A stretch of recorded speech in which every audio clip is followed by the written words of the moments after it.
Welcome everyone to this Summers County Board of Education regular board meeting. The date is February 27th, 2024. The time is 5 p.m. Let the minutes reflect that there are 4 members present with Mrs. Harvey unable to attend tonight. And I would like to ask at this time, we have some students from Hinton Area Elementary. I would like to ask those students if they would lead us in the Pledge of Allegiance.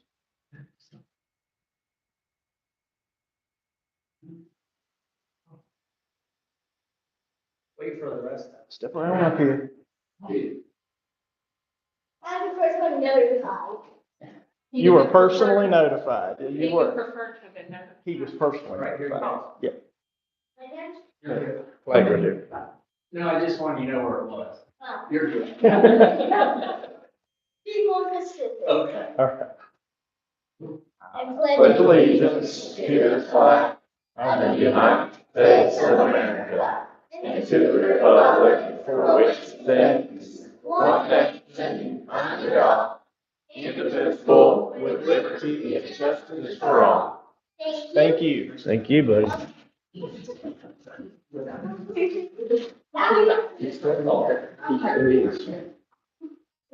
really the president of business.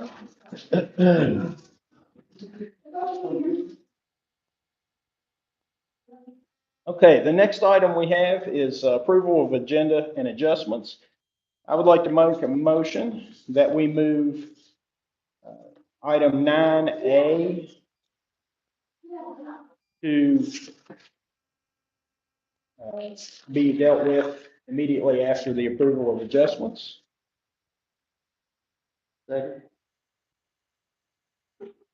A motion by myself, seconded by Mr. McBride, that we move item 9A to be dealt with right after approval of the agenda and adjustments. Is there any discussion? All in favor, please say aye. Aye. Opposed? Abstaining? The minutes reflect by a 4-0 vote that item 9A will be moved and dealt with right after the approval of agenda and adjustments. And looking for them here. Is it LSIC under superintendent report? It's under presentation. Presentation. Yep. Thank you.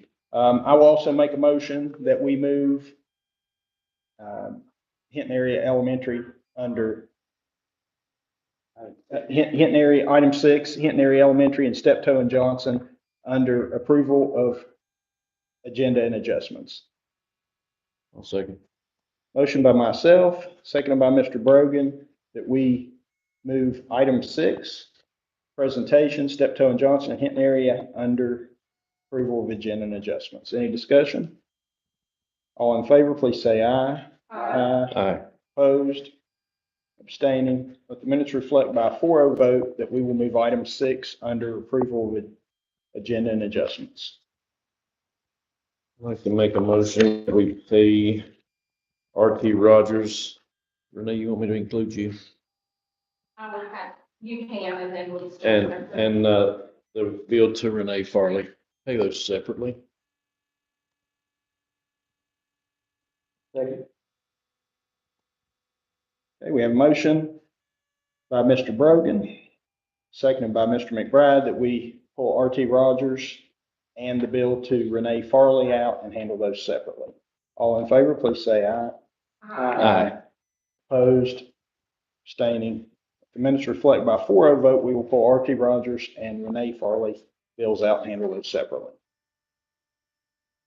Any other adjustments? Motion, we approve the agenda with the approved mentioned adjustments. I'll second. We have a motion by Mr. Brogan, seconded by myself, that we approve the agenda with the above mentioned adjustments. Any discussion? All in favor, please say aye. Aye. Opposed? Abstaining? Let the minutes reflect by a 4-0 vote that the agenda with the before mentioned adjustments has been approved.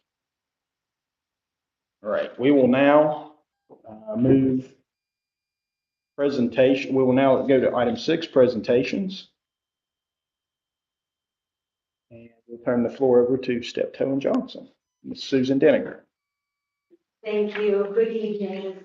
Thank you for having us this evening. We're very glad you're here. It's a beautiful drive from this beautiful country, as you guys well know. I'm Susan Deneker. This is my colleague Tracy Everling. Tracy and I work together and do a lot of K-12 and education work and have for a long time, although hopefully you won't call us out to say exactly how long. We're with the law firm Steptoe and Johnson, which is a West Virginia-based firm. We have over 300 lawyers with various areas of specialty, and we're a full-service law firm, which is nice. So even though Tracy and I have a lot of specialization in the education area, we have folks that have specializations in a lot of other areas that allow us to help to provide service to our clients in whatever areas they need. As I've said, I've done a lot of K-12 and higher education work in my career. My practice now is primarily an education-based practice. And so we run the gamut of all of that. So Tracy and I both do a lot of counseling work for in the education area for whatever that may be, right? It might be a personnel issue, it may be fill in the blank of whatever you've done. We will handle all of that, or we'll get folks that have specializations in areas. So we can cover the basic education stuff. Tracy and I are both in, have started out as labor and employment lawyers, so we both have that employment background. A lot of the issues we deal with often are personnel issues. We have folks that do public finance. Tracy and I both and our team have a lot of litigation experience and for school boards and entities dealing with issues. And that's something we do on a regular basis. We have folks that are environmental specialists that can come in and handle that. I think I talked a little bit about the public finance. We have folks that can do bond issues, tax work, real estate. So pretty much the whole gamut. In addition to personnel matters and litigation and day-to-day questions, I've done a lot of work with school boards on special ed issues, grievance matters. Pretty much all of the day-to-day Board of Education stuff. And Tracy, I'd love for you to talk a little bit about your experience. You've done that too. We both have been on call for various boards over the years on various issues. So I'd like for you to talk a little bit about that. Yeah, but I want to kind of tell you a little bit of background too, since Susan, she indicates she does labor and employment, and we also do litigation.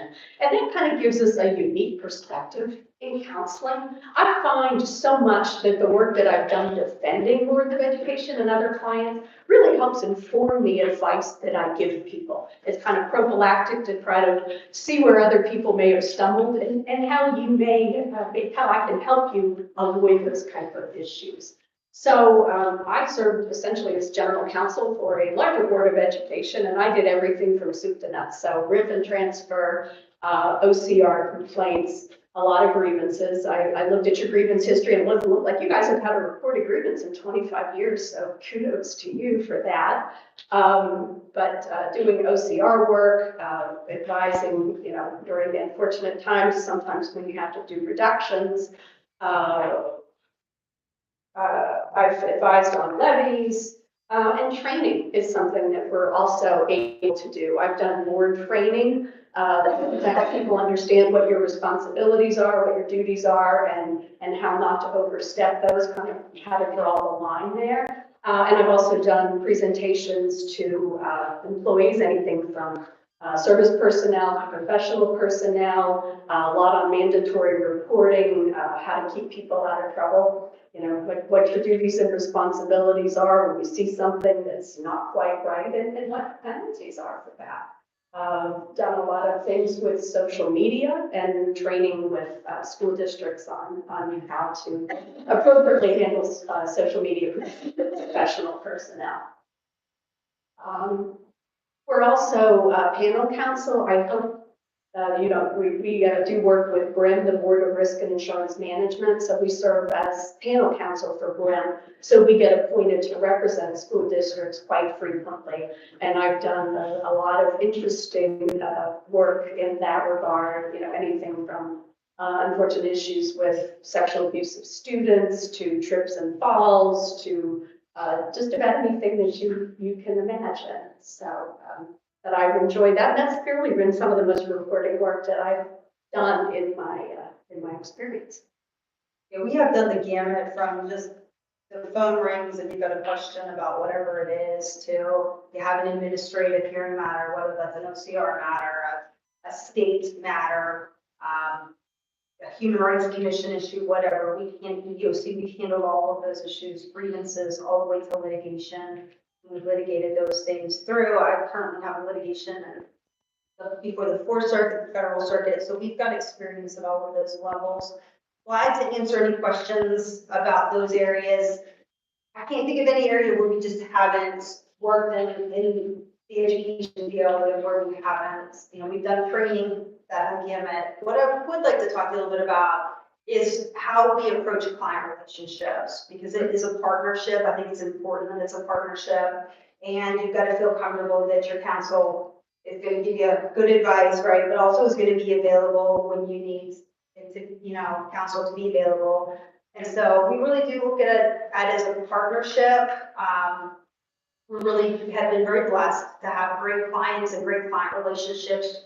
We work closely with sometimes with people and sometimes in difficult situations, and come to really like people. And our experience with the boards I've worked with, I think Tracy would say the same or the same thing. You get sometimes lifelong friendships from those experiences, but we want this to be a partnership. And so, one thing that we would want to know up front is, background information about where things stand. We would agree to do a session of that at no cost so that we could understand where you are, what your needs are, and how we best can serve you.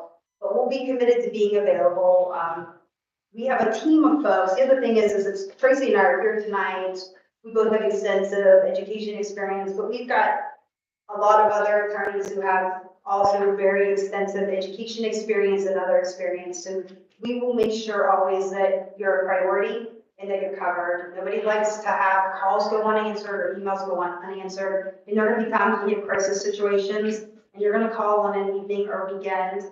I can't speak for you, but I'm guessing you've been late at night at Board of Education meetings, and I have too. Sometimes when there are hearings or other things that happen or something is going on, you just expect to get a call. And I promise that we will uphold our end of the partnership, that we will be available, that we will advise you and on the law and give you our best insights, but that hopefully you will feel like we're partners in this.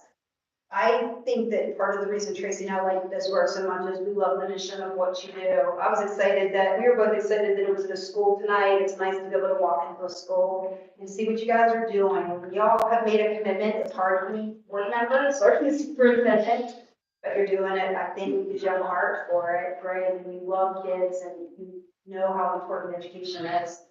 We share in that mission. I think that's why we love this so much and are, very committed to your mission too. So we're here to help you do your job and do it as well as possible and get you to where you need to be.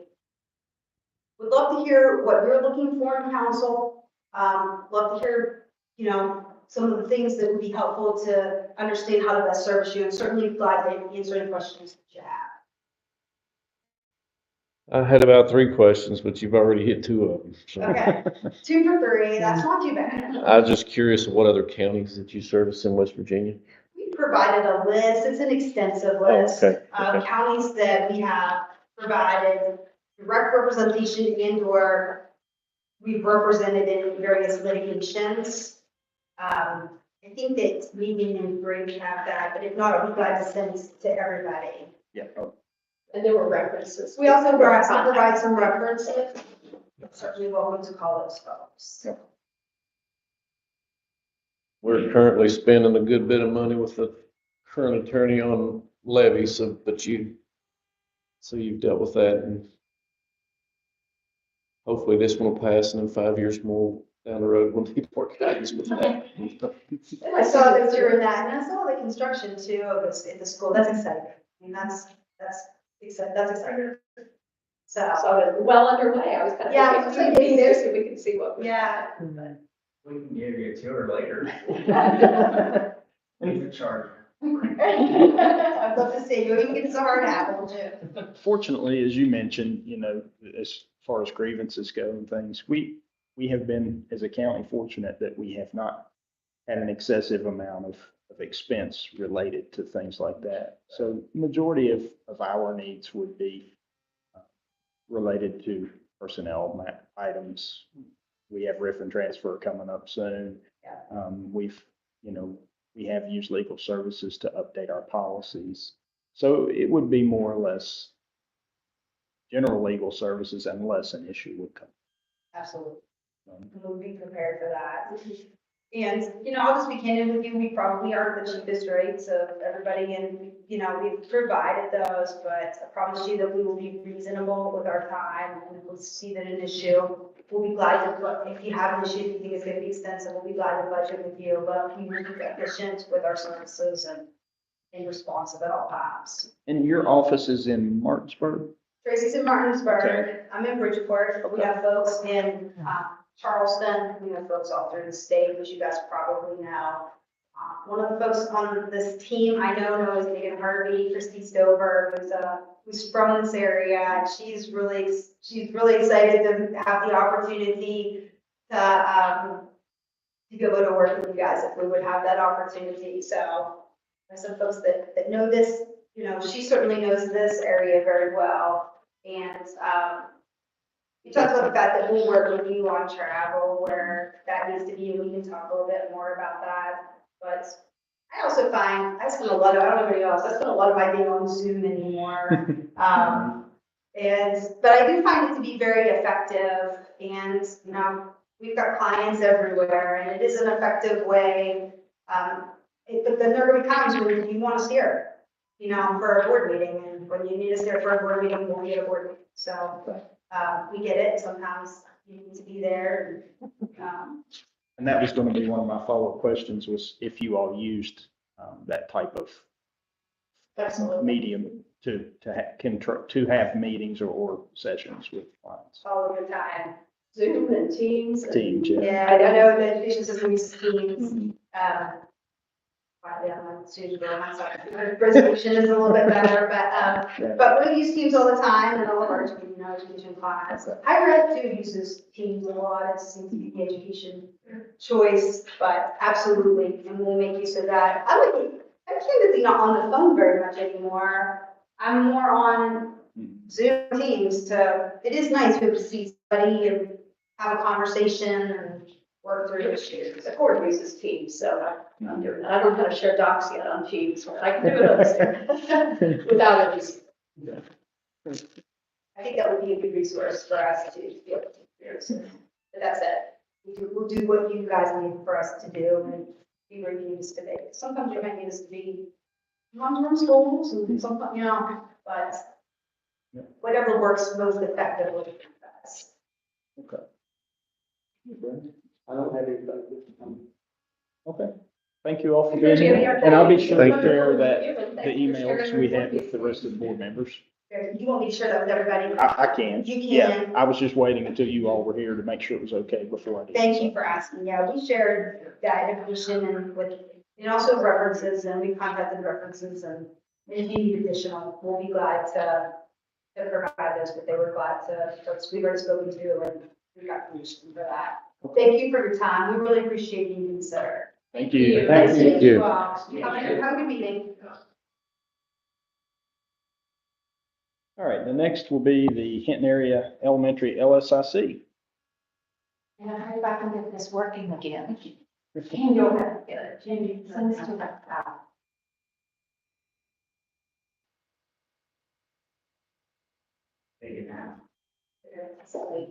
We must have been boring.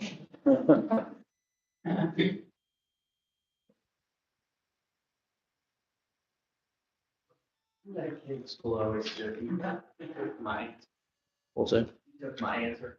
Read that kid at school. You said I would know.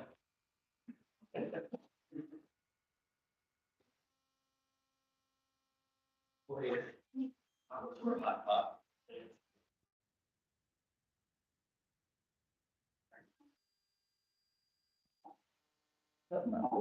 There's a difference.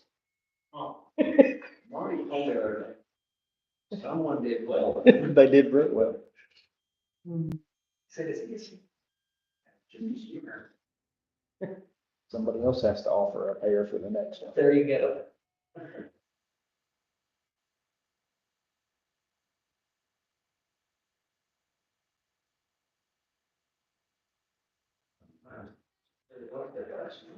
I'm not concerned about that, my computer, so it's having to reload. Okay. And then,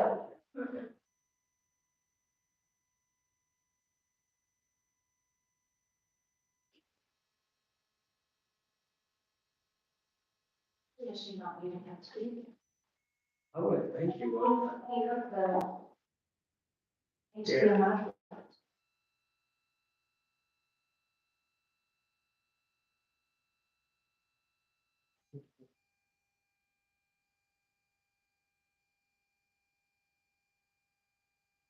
You all get one.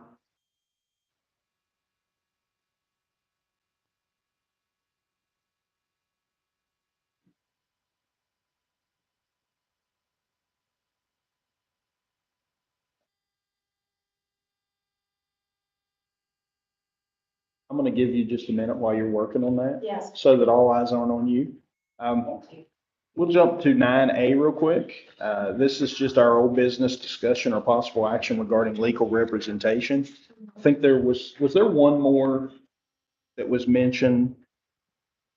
There was, I have to put up the date with them yet. Okay, They didn't have a ton of other county shit.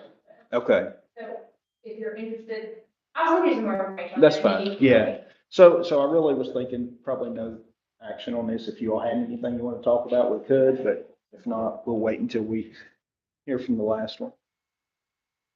No.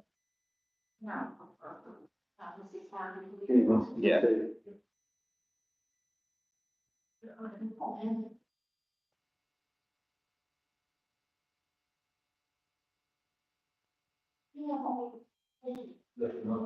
I was gonna say, it might be a different one, or just I don't know which one.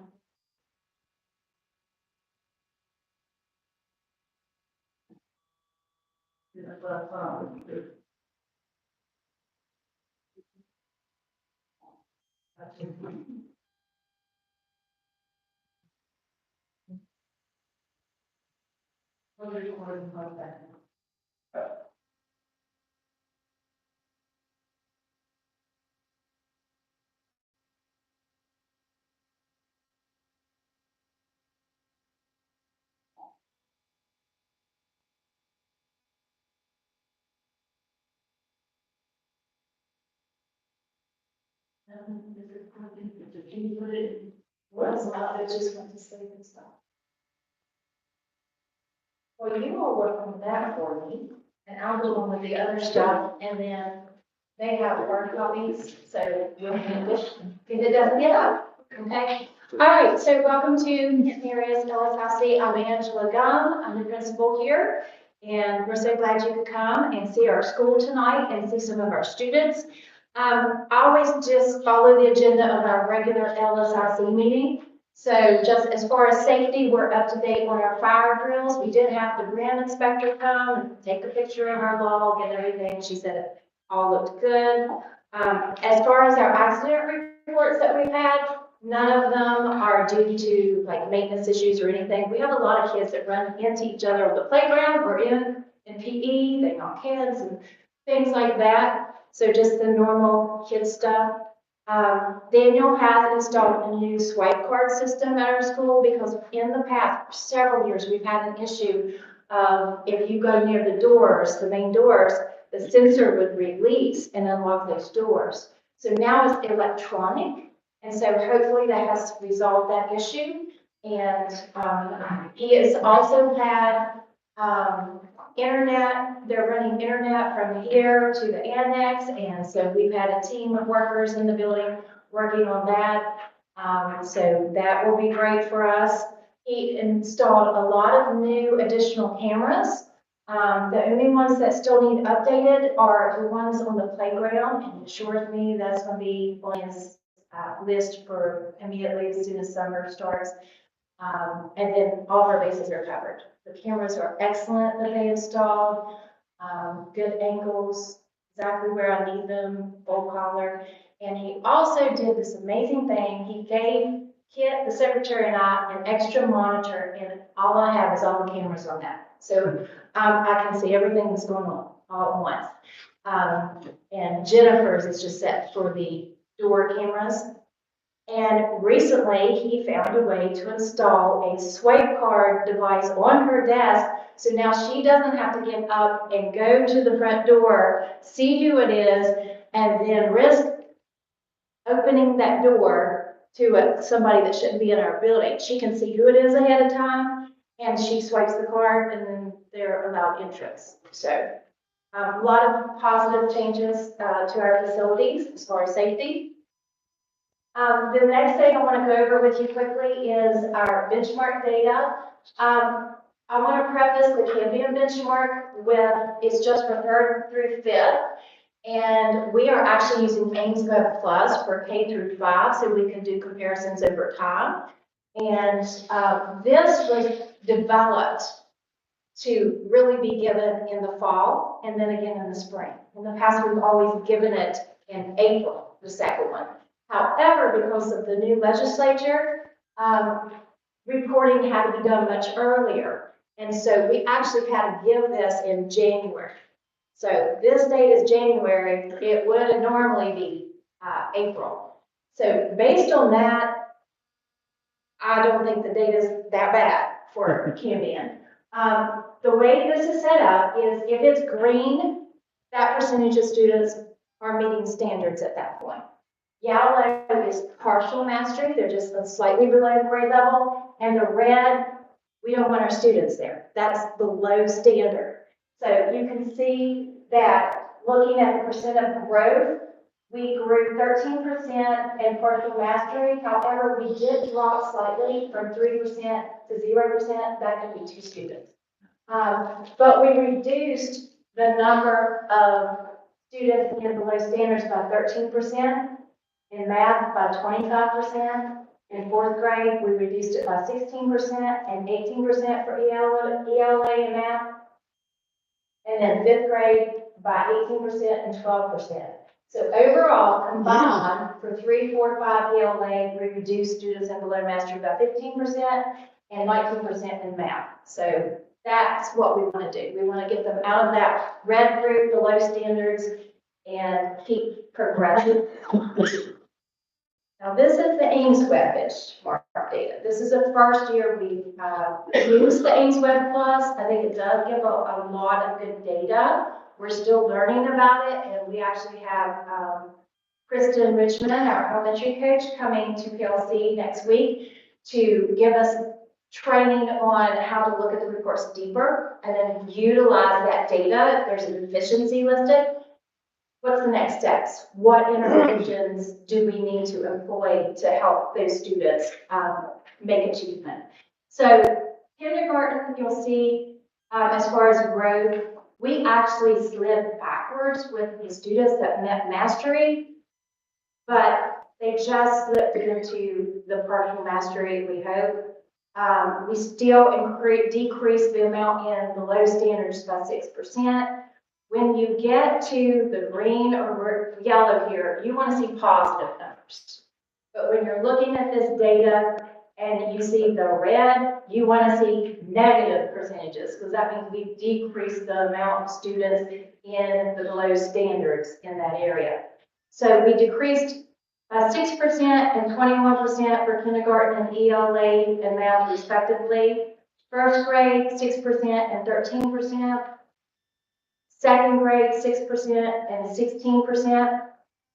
And then this, we have a little bit of a problem area because we actually have 4% more in ELA and 4% more in math that fell in that below standards. We don't ever want to see that. So that was an awakening. So we already have some things in place to address such issues, but let me go through the rest of it so you can see what the other grade levels look like. We reduced fourth grade about 2.5% for ELA and math respectively, so that's good. And then ELA for fifth grade, 11%, but look what happened to our math. We had 10% more in the red. We don't want that. So we have looked at the data in PLC and we try to self-reflect and try to come up with some actions that we can put into place to keep making gains in the greens and keep decreasing these. And we know in our third grade, we've had a teacher out for 2 months. They have not had a consistent teacher. And we have a first-year teacher in the other third grade, so they don't have, there's nobody to support. So that's been hard this year. We do have a very strong third grade teacher coming back in a couple of weeks. We'll be glad to have her back in the classroom. A lot of it is just, last year I had 9 vacancies. This year I have the teachers, but they're all new.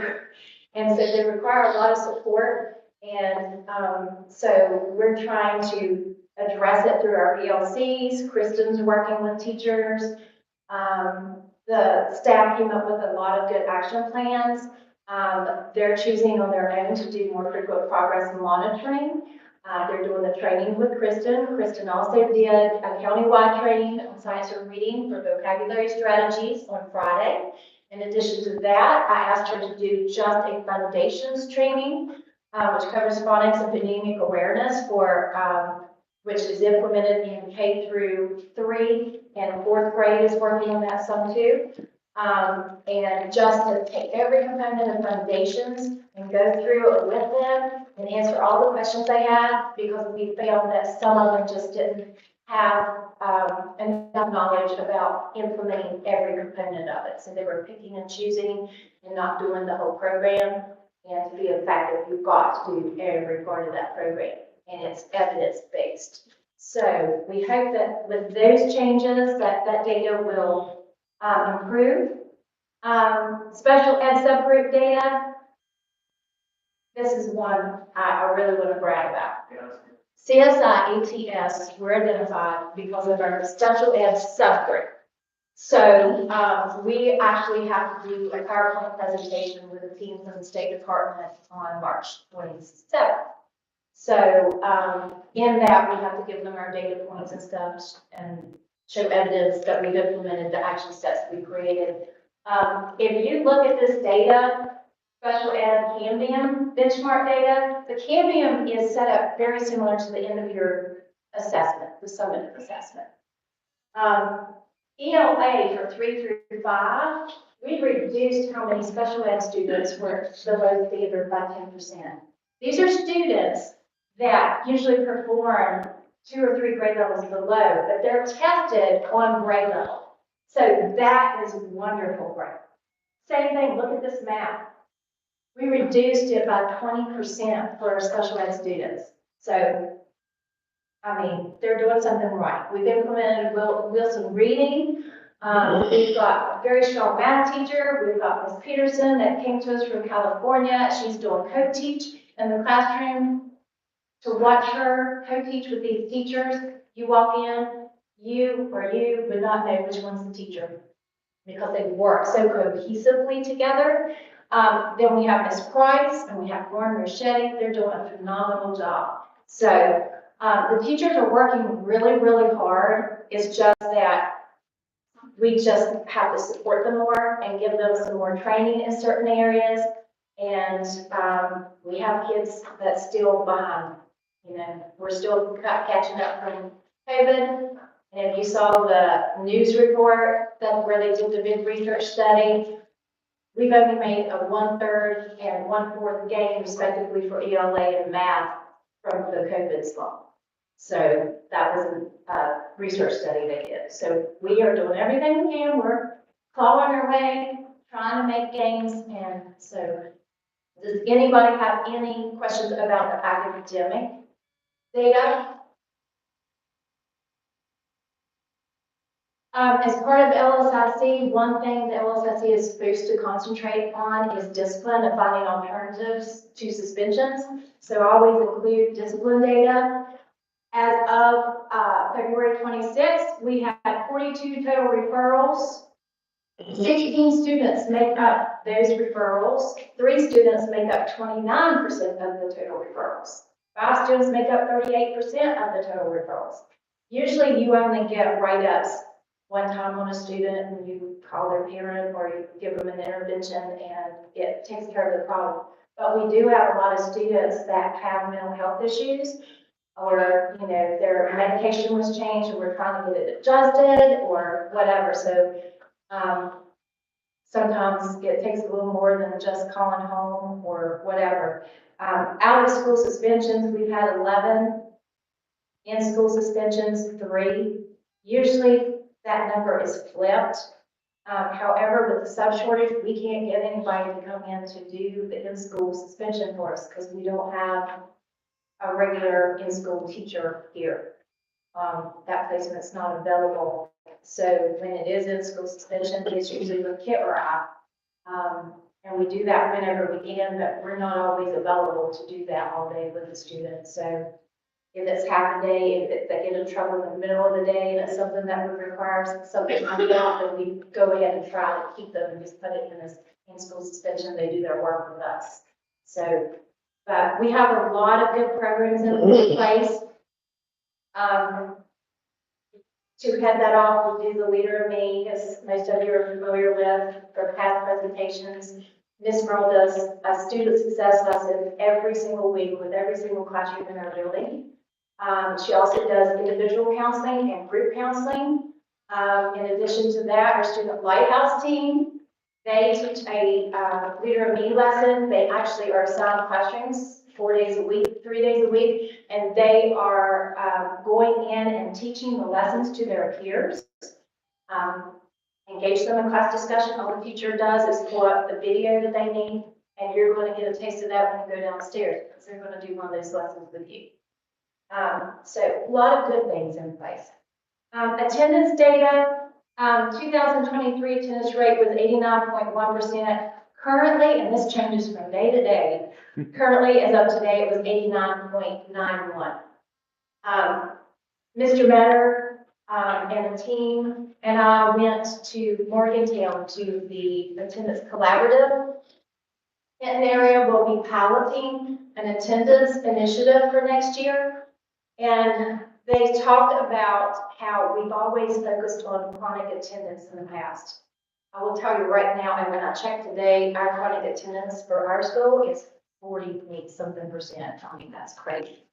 Chronic attendance is if you miss 80%, or not 80%, 18 days of the school year. But they said what we should be focusing on is regular school attendance. And what that looks like is that you miss no more than 9 days out of the entire school year. So that's what we're going to shoot for. We want to eventually get up to 95% attendance rate. That'll happen over a few years. That's not going to happen in 1 year. But some of the things that we're doing for next year at the county, we're going to have an attendance slogan. We still need to have a meeting to decide that. And then we talked about public service announcements, using the river to do so, and possibly even a billboard. We can find one, because it seems like the same businesses tie the billboards for a long period of time, and we could make that happen. But the big thing they talked about was not making excuses that it's not the kids' fault, it's, it's the parents, and you don't provide incentives and that stuff and like that, because it's not really their fault. But they said, you can do that stuff, and those kids will put pressure on those parents and insist on being at school. And I saw this in action, because one parent kept coming and signing out a child early. She came and I said, oh, I hate that you're going to miss. We're getting ready to have this great assembly. And she said, Mom. And I said, you want to stay? And I'm thinking in my head, why are you picking her up early anyway there, if it wasn't for an appointment or something? But we're going to have all kinds of different little incentives and programs in place that I'm going to go over with our staff, and let them kind of pick and choose what they think will work best for our school. And it's all about changing the mindset that it is important that you're in school every single day.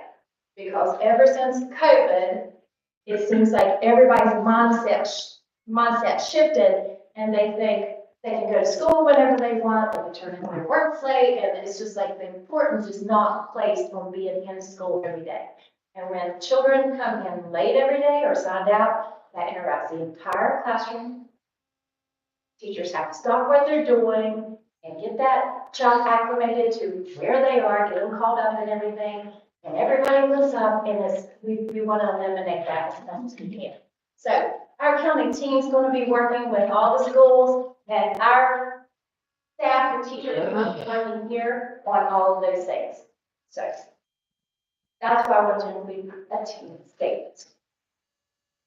Next, we're going to have a tour of the building. So Mr. Braxton and Mr. Hoover are going to be your tour guides. And we are going to start, you want to get that done, we're going to move. And we're going to show you first what all the renovation is going to entail, and then we're going to head downstairs. So this is a physical activity room. If you notice, we've taken bookshelves off the wall and it looks kind of wonky right now. And the carpet, you can see big rips in it. We've needed this for a long time. We're getting it, but it's going to require a lot of shifting stuff around and finding places for people. But this will have, these windows will be gone, and they're going to have solid walls on them. They're going to have new flooring all through here, new paint. Anything I'm missing in here? We'll have a. Oh, yes. Coach Starlicker will actually have an 8x8 closet back there where he can put equipment, or if he chooses, he can keep his equipment in there and he can put a desk in there and have some more privacy, whichever. But right now he is in the dry food storage area. They carved out the space and that's where the PE teacher has been for years. I think we Since offered I a pay started raise teaching. of $1 million, he said no, just before we were in right. Just a vacation. There you go. So for real, he's needed this for a long time, so, then follow me, we're gonna actually cut through the conference room. Just a bit. He's all excited about his story. That's great. And everybody's welcome to go.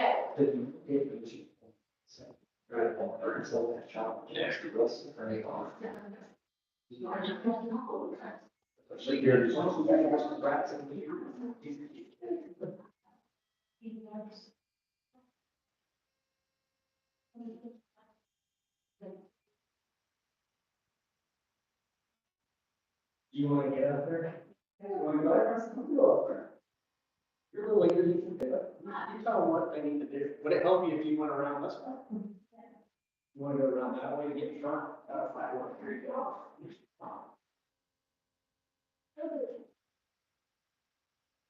Hey, I bet Marshall had a puppy dog around here, he wanna play with. Run around. Oh, I found sweet spot. Oh, yes. Marshall, that's what I do. I hear what you said. Oh. Is your leg, does it twitch when you get someone with that together? That's what my dog. That leg just scratches. I had it before where you like. Don't do that. Go back in summer. Because he does that. You know, we're in all that stuff, it's like those kids.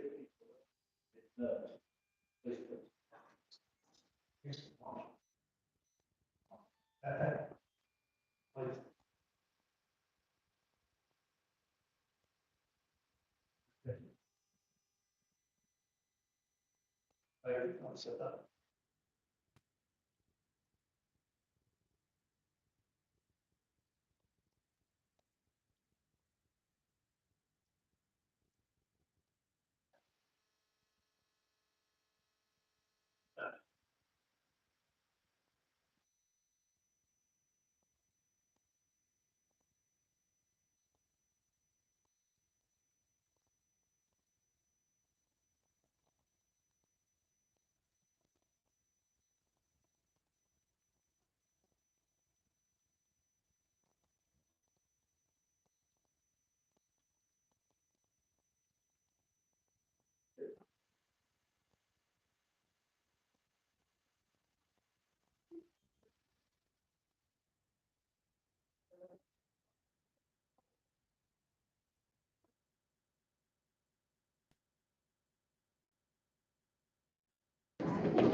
We could be first up.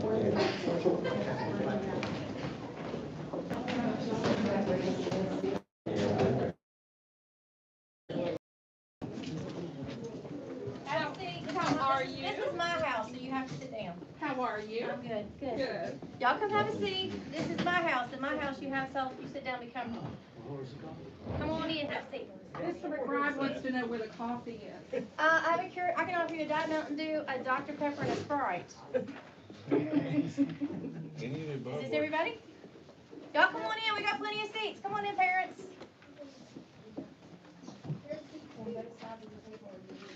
Come on in.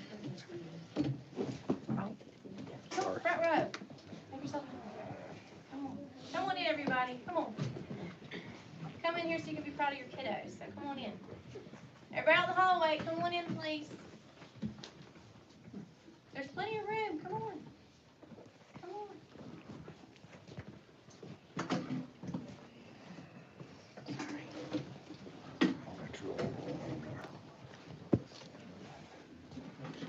This lady right here stays out of trouble. Everybody? Figured time out. Okay, welcome everyone. My name is Sonia Merle. I'm the school counselor here at Houston Area Elementary. This is the Student Lighthouse team, and I am their coordinator. In order for these students to be on the team, they were nominated by their teachers, and we actually had an election, and they were voted by their classmates, and the two top vote getters were chosen for the team. In order to stay on the team, they have to maintain an A in conduct, and we ask that they have great attendance because they have a huge responsibility of incorporating the Leader in Me program into our school. So we'll let Ms. Crystal start. My name is Crystal Prisker, and I'm in 5th grade.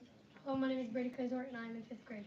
My name is Edward White, and I'm in 1st grade. My name is Rosalie Hannah, and I'm in 6th grade. My name is Brinley Dennis, and I'm in 1st grade. My name is Natalie Sampson, and I'm in 2nd grade. My name is Braxton Kales, and I am in 3rd grade. My name is Herbert Weichel, and I'm in 4th grade. And we have two students that are absent, which is Amelia Hartwell. She is in the 4th grade, and also Dylan Cook. He's in the 3rd. We teach on Tuesday, Wednesdays, and Thursdays. And we teach all grades, pre-K through 5th. On Mondays and Fridays, we go over our videos with Ms. Merle so we can teach them to the kids. Today we are going to be watching a video, and it is Habit 8, Find Your Voice. Max's Manners.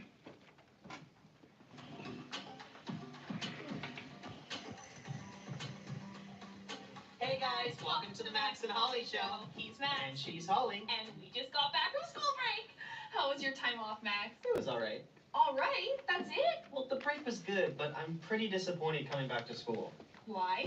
Because it's a mess. It seemed okay to me. That's because nobody else notices it. What kind of mess are you talking about? Every day, after lunch, the hallways, the lunchroom, even outside is a mess. It's like people have lost the ability to walk the extra 10 feet to a trash bin. This is what I'm talking about. The garbage is literally right here. It just doesn't make sense. Jeez. Okay, maybe I did notice that today, but why does it bother you so much? Because we were making such good progress before the break. Right, Max's manners. Okay, before the break, Max was picking up so much garbage after lunch that other people started doing it. Then more people started doing it, and it got to a point where almost everyone was picking up their own garbage. Well, anyway, it looks like the break has been a giant reset button, and now we're back to square one. That is a bit discouraging. Sorry about that, Max. That's okay. I'll just keep doing what I'm doing and try to pick up an extra couple pieces of trash every day. No, wait a minute. What? It bothers you. Yeah, And you have the ability to do something about it. yeah, I guess. You're clearly passionate about it. Of course. If we can't look after the school, how are we supposed to look after the entire planet when we're fully functioning adults? That's a really good point. I don't think you should give up. You don't? No, because what if there's something else you can do that can get similar or even better results? Like what? Well, I don't know exactly, but if you just pick up extra pieces of garbage, you'll always have garbage to pick up. And you'll be frustrated with the ones you couldn't get to. But if you take a step back and you look at the bigger picture, maybe you can inspire others too. Okay, how do I do that? I don't have all the answers, but I would hate to see your passions get snuffed out. Not everyone is going to have the same passions as you, and that's okay. You gotta keep going. Don't give up. The world needs more Max's manners. I really don't like the sound of that. Come on, it's cute, and you have great manners. Okay, I guess Holly's lesson can be applied to all of us. We all have something that we can contribute to in some way. Yeah. Is there something that you see in the world that your specific talents and passions could work towards fixing? Why not give it a try? All right, we'll see you guys next time. Bye. Okay. To get more people on board, I think we should do some more branding. I'm thinking Branding? T-shirts and buckets. You are. Okay, you're gonna be my brand representative. I am on this. I have so many ideas. Max, before Brady starts, I do want to emphasize that these kids go in by twos. 2 kiddos by themselves. So when there's somebody absent, sometimes they go by themselves. And for our first graders this year, that was a huge accomplishment because it's a big deal. So I just want you to know, today I chose Bristol and Brady to speak because I'm going to lose them and they're going to go to middle school. But all of these students go into the classrooms in pairs and teach. So it's a big responsibility. So I just want to brag on them a little bit. Max, I'm sorry, Brady. Max discovered how he could contribute in a positive way at school by working on something that bothered him, aka trash. What bothers you?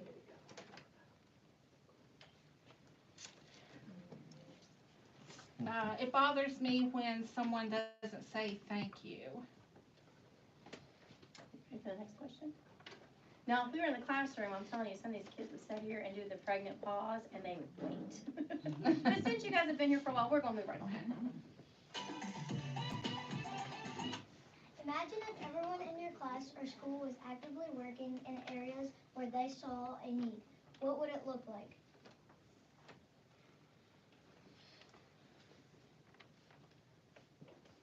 It would look like every time you saw a piece of trash in the hallway, somebody was picking it up to set a good example.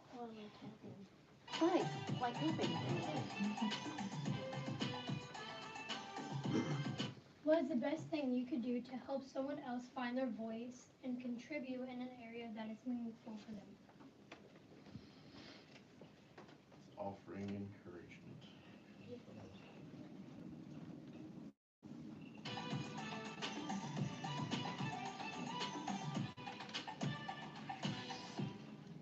Are there any questions that you have for the Lighthouse team? What bothers you guys? Y'all can be honest. What bothers me is when I try to talk to somebody and they don't let me speak. When other people get bullied.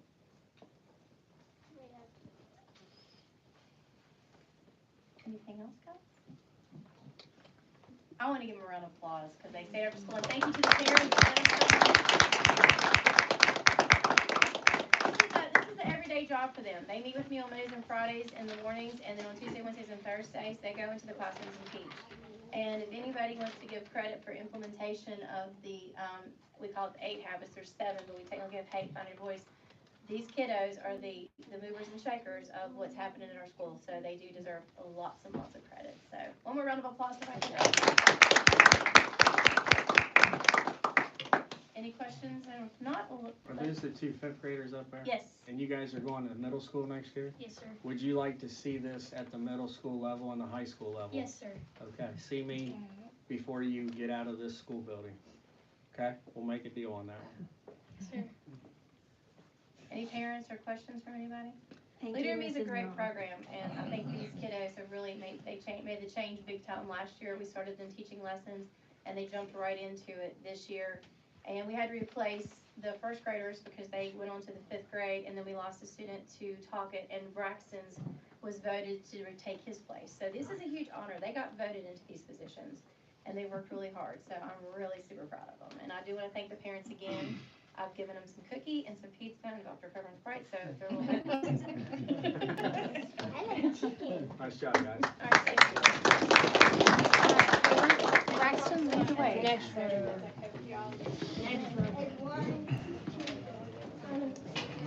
If you can get some more people.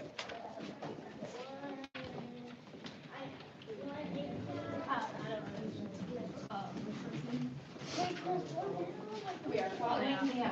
Don't leave us. Okay. That's why I told him to slow down.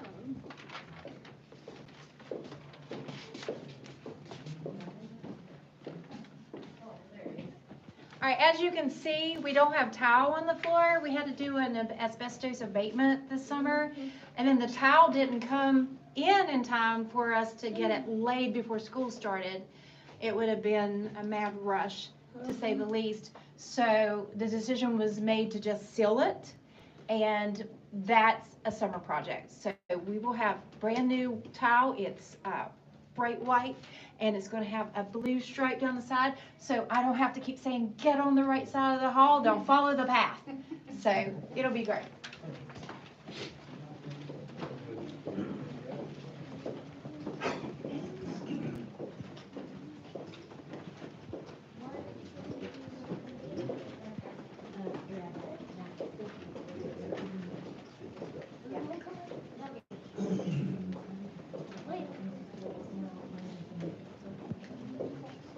And then, guys,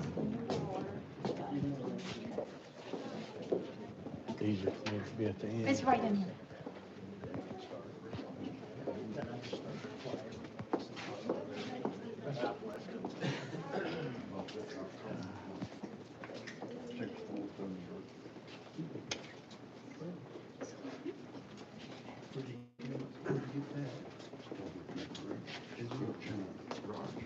Hi there, baby. Hold that. Yes, ma'am.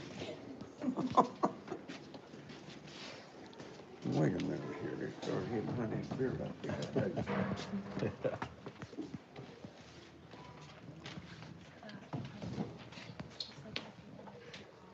All right, good evening. Thanks everyone for coming and letting us do this presentation. We're going to talk to you about the 21st Century Grant that we got this year, that we do after school 4 days a week. So just a little bit of information about the program. We started October the 16th.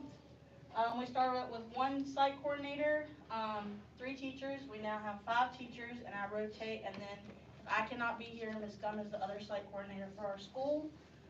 We plan activities that we'll talk about Monday through Thursday while the kids are here for those 2 hours. We serve a snack to our kids every day, and then our attendance has increased since the beginning of the program, so we're very excited about that. Just a little bit about the staff, because some of you might not know us. We have, of course, Coach Starr. I don't know what happened to your picture, Coach. It was there. Oh, there he is. He does PE here. We have Ms. Boone. She's a kindergarten teacher that works for us. We have Ms. Lily, who is an instructional aide in our Tier 4 program. We have Ms. Miller, who also teaches 4th grade, and she does the drama portion for us. We have Ms. Lowe, who teaches 2nd grade. And then myself, who is a site coordinator for everybody, and I teach special education, and this is my classroom.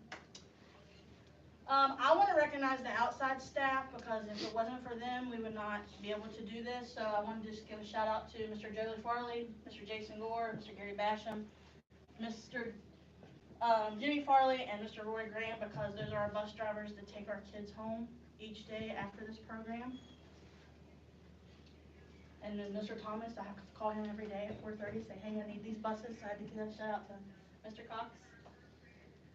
Just kind of a summary of our stats. Right now we're serving, we totaled of 84, but some of our students transferred schools. So right now we're at 79.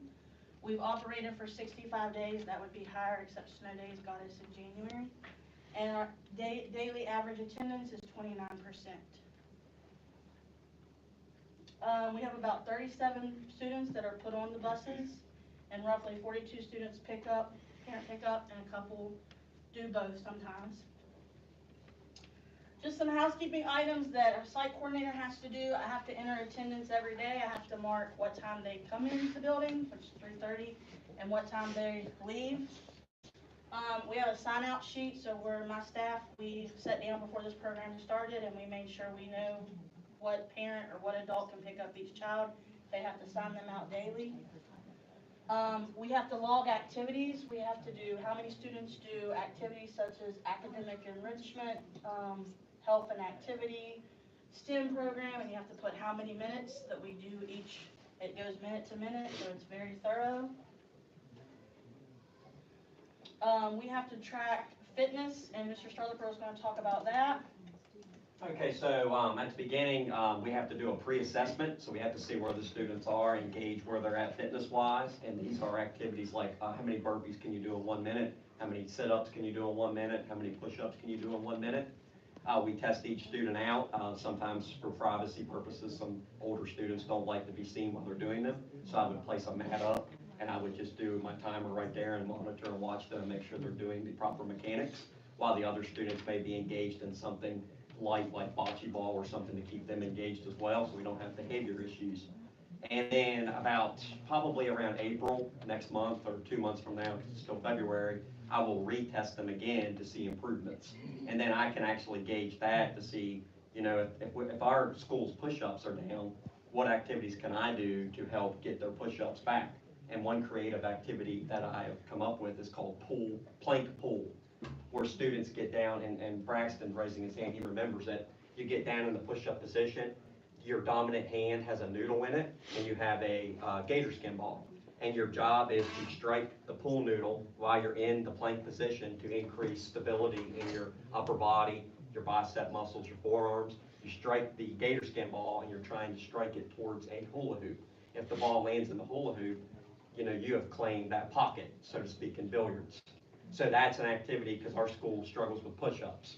But this program has allowed me to work extra with these students to see where they're at fitness-wise and to give them more physical activity engagement. So that's just a little background. Any questions at all for me or Ms. Richmond, just ask as we go. And then just like Mr. Stark said, we also have to do academic data, so I have to pull all 79 kids. I have to track their reading grade, their math grade, and 3rd through 5th to take the summative assessment. I have to do their benchmarking on that. Then our lower grades, we use the Ames Web data, so I do that at the beginning of the year, the end of the year, and then I do each 9 weeks. So we have a lot of tracking that has to be done with this program. That's just other homework component, because we offer homework help, that we track that to see what students are bringing homework, what they're needing help with, so I also track that. And then the last thing, we do also collect behavior, because part of the program, you have to behave in school to be able to participate in the program. And right now, we haven't had to kick anybody out of 79 students. We have not had to kick anybody out of the program. Our behaviors are very minimal, so we're proud of that. Activities that we do in our after-school program, we do offer homework help. We're really stressed with reading, writing, and math. We offer that about 30 minutes at least to 40 each day, Monday through Thursday. We do the physical education part. We do STEM activities. We really want to incorporate more of that since the weather is getting nicer. We can go outside more. We incorporate art projects, and then drama we have on Tuesdays and Thursdays that some of our students participate in. Sure. So during Veterans Day in November, it was like 2 days before our second annual Veterans Day program at Hinton area that Ms. Grimmett runs. Ms. Richmond and a couple of the staff members that we have that work with us came up with an activity that we could do. We could go out in the community and go to the Veterans Day Memorial, which is behind the board office in the old middle school. And we met 2 gentlemen that served in the military there, and they took us for a tour around each of the top level and the bottom level of the memorial, the Veterans Day Memorial building. And they talked to us about the different artifacts that were in the building. The students had an opportunity to answer or ask questions, and the gentleman got a chance to answer the questions for them. And 2 days later, when we had the ceremony here at the school, the one older gentleman, I cannot remember his name right now, but he came up, and a lot of the students that were at our after-school program recognized him, and he recognized them. And it was just a cool moment for a student to connect with somebody in the community, especially somebody that important that served for their country. And I just thought it was an overall heartwarming thing that we did here at our school and our program did, that Ms. Richmond and some of the staff came up with to get us over there. There's a picture of the students, and then Leighton Gardner down here, and I think that might be in front of one of the artifacts that somebody was showing. And there was some continued photos, They even let us try on some of the gear, some of the students, and that was the gentleman there that was doing the bulk of our tour. Yes, Braxton? I have been there. Cool. Anyway. I got you. Yeah, I was gonna say, I think sometimes they did take field trips there. We also went to the Campbell Flanagan Museum, which I'm from the other end of Summers County, right outside of Red Bridge, so I had passed this every day driving to work, but I had never been there, so Miss Lowe, the second grade teacher, set this up. So it was very interesting. It has 3 levels. I'll be honest, we do not have any pictures, because when you have about 45 kids in a building, that you cannot touch old stuff. We were on our, toes very so, but that was something that we got to experience, and I learned a lot from that. The kids were really intrigued by the older toys. They had a lot of stuff when it was a general store back then.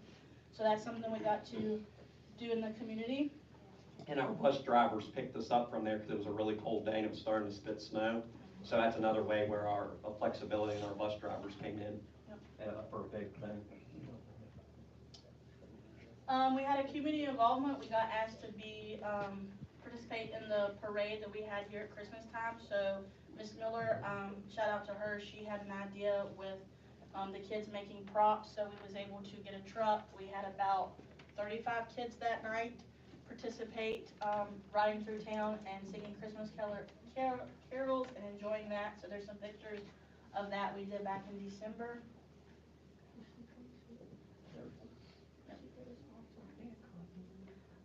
Miss Farley, I have her friend on Facebook. She posted this and I jumped on it right away. Her daughter works in Eastern Virginia at the Career College. Our group made Christmas cards to put in their stockings for people at their nursing home. And so our kids had fun, because we incorporated art, incorporated writing for that. So I think we had 40 to 50 cards that we made for those. I set up right before the Wednesday before we left for break. I cannot think of the gentleman that runs the Ritz. Super nice guy. I set up to us watch the Grinch. Our students went down, and again, like Mr. Starlipper, our bus drivers picked us up from there, so they're very flexible. Shout out to them again. So the kids enjoyed something at the Ritz. Couldn't believe how many of them had never been to a movie theater. Activities that we participated in the building, as you know, Mr. Gary Farley, he's one of our own, and I've always been taught take care of your own. So when he had surgery, our kids made him cards, and I delivered them to him. So he's back, and the kids are so happy. Halloween, we right before Halloween, we had state troopers, city police, county police, the sheriffs. All these guys came in. One of them was so nice, read a Halloween book and just talked about the safety at trick-or-treating time, to watch out. So the kids really enjoyed, and they, of course, they answered questions about stuff that the kids wanted to know. So that was something really interesting, that the police came in and talked to our kids. And this was huge because I believe it was the Halloween day, and we don't have as many kids in that picture because a lot of them, did not come that day for Halloween. But this was fresh in their minds before they left that night to go to Bell Point or wherever they were going to go to trick or treat, just to know the safety of all that. We had a head-to-head food drive versus Talk It. If you guys don't know Mary Kate Elkins, she's a technology specialist in the county. She does the after-school program at Talk It. But she said her team was doing it up there at her school, and I said, well, let's make it head-to-head. And I'm a big competitor. I don't like to lose. So, of course, my kids, I made it school-wide.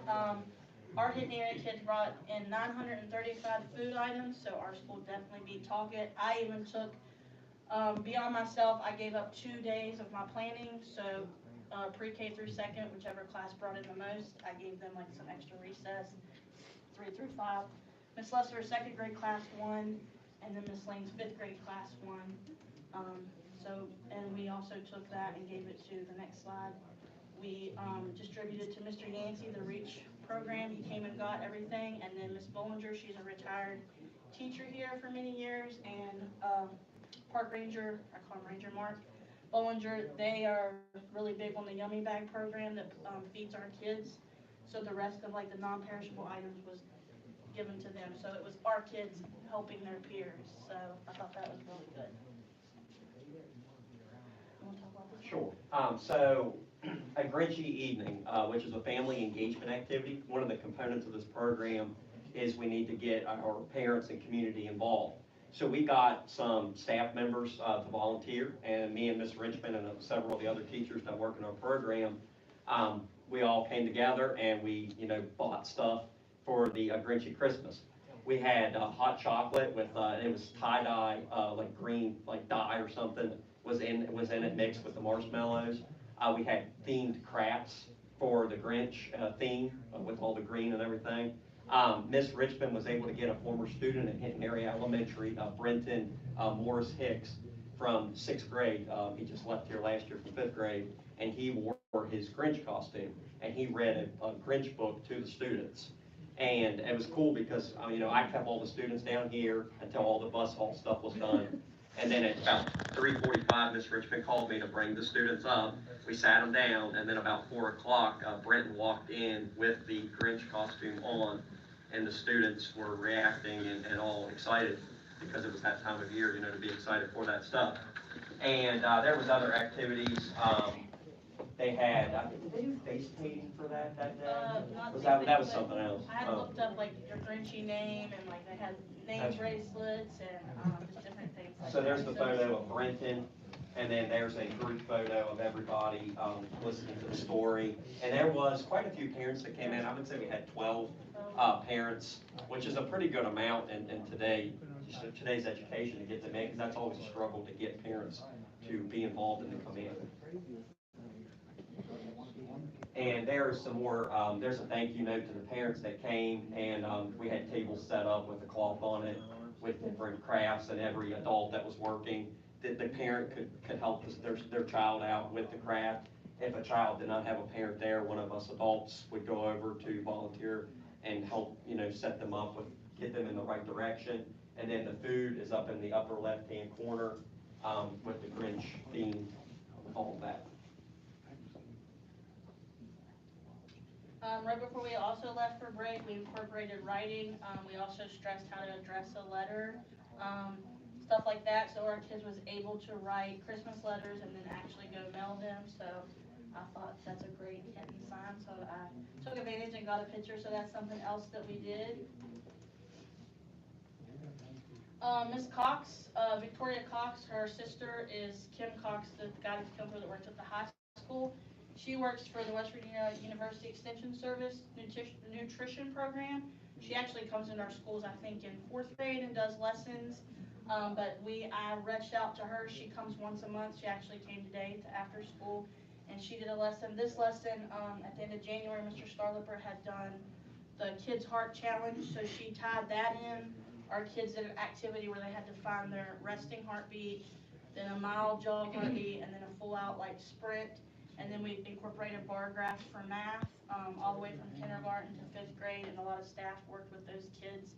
That's not exposed to that, but the little ones, they did a really good job. So. And it was good to have that because it was right in the middle of the 4-week Kids Heart Challenge. And our school had raised $1,565 to American Heart Association in the fight against heart disease, which is the leading cause of death in the United States and maybe other countries as well.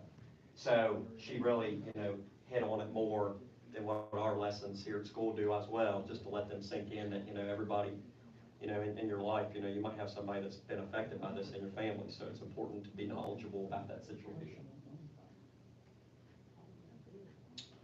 Ms. Miller had to leave, but she does the drama portion on Tuesdays and Thursdays. She's actually working with her kids on Willy Wonka production that I'm excited to see. So those kids have been working hard. Like I said, you can hear them practicing. One girl's already got all her parts memorized. So I know she wants to do a production. She's working out the dates for that, so that kind of will be determined when the dates are. February the 8th, Miss Boone, our 1st grade teacher, reached out to Catherine Thomas, a meteorologist for WVVA. We kind of had a prior discussion about weather with our kids one day after school. And then she actually came and talked to our kids and answered questions and showed some videos. And I could not find it, but there is actually a clip that she did a shout out on WVVA to our kids that day. So the kids really enjoyed that. Like I said, we always do arts and crafts. We incorporated when it was cold, the Arctic animals. They created penguins using cotton balls and stuff for our kids. And of course, we differentiate because we do work from kindergarten to 5th grade. And the last family fun day for family engagement, due to work schedules and stuff, we only had about 4 to 5 parents there this time, but we put together a Valentine's Day thing, kind of similar. We had crafts, we had dancing, we had games, and like I said, we had about 4 parents come in the 14th of February, but our staff got some snacks, healthy snacks for our kids, and kind of let them have a fun day. Students designed a Valentine's Day box and got to exchange just with the students after school, which was good because in actual school, they just know the people in their grade, in their class.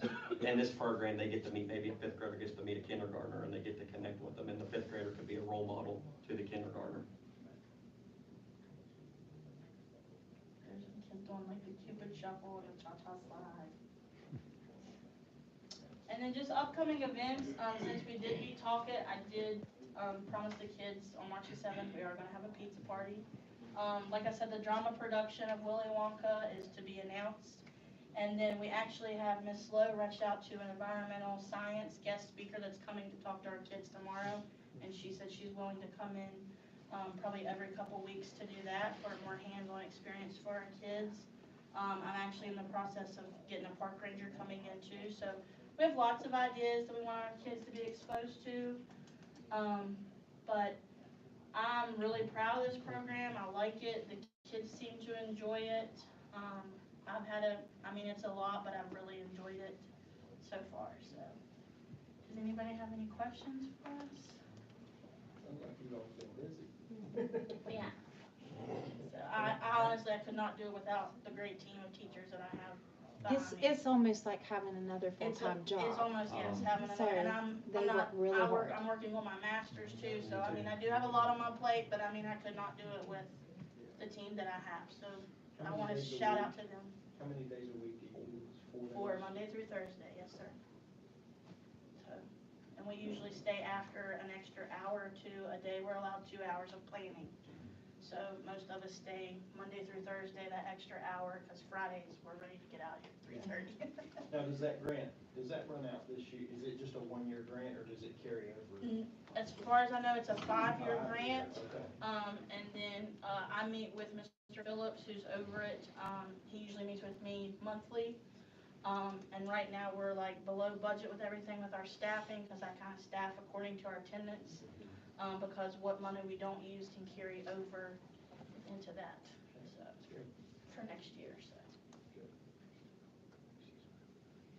So there's money in your budget that takes care of the pizza parties and all that type of things? No, we buy that out of our pocket. I buy that stuff out of my pocket.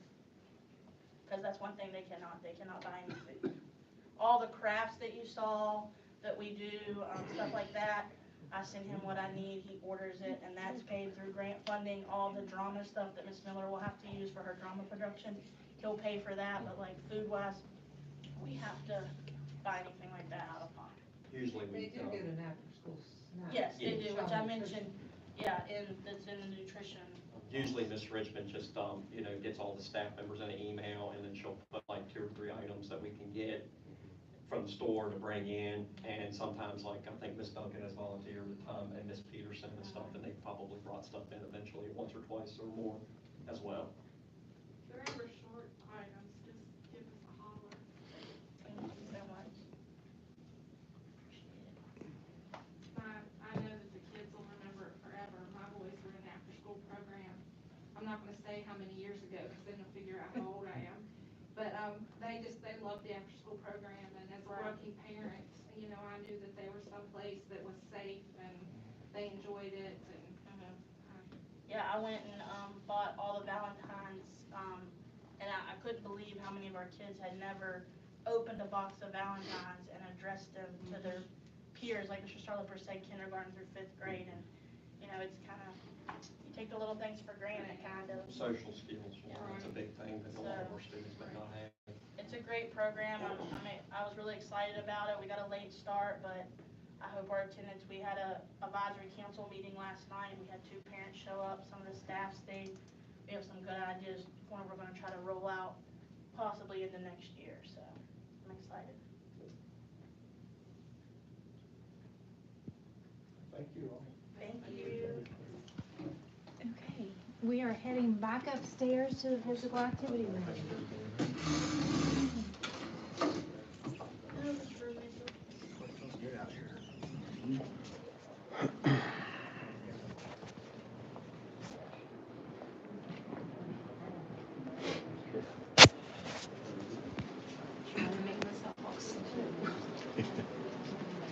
This thing doesn't have a pause button on it, so it's like I gotta film one.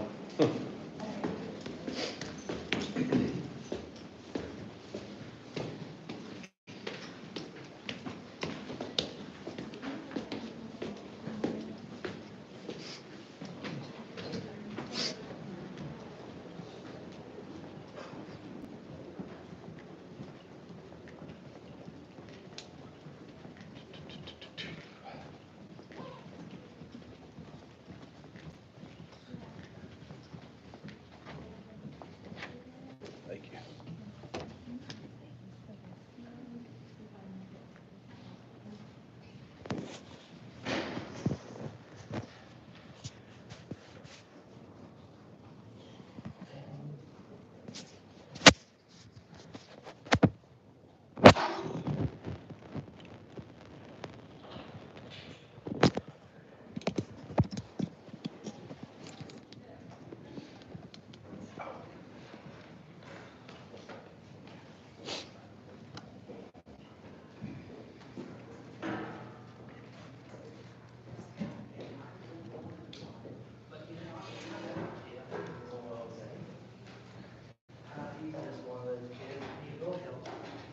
Are there a certain amount of years that the hub is expected to serve, or how does that work?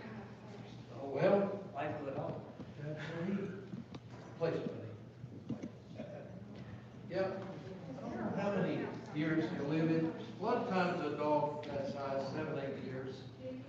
But, I was wondering if it was maybe a program, this certain amount of years, just. No, it's such a new program, they don't have that data yet.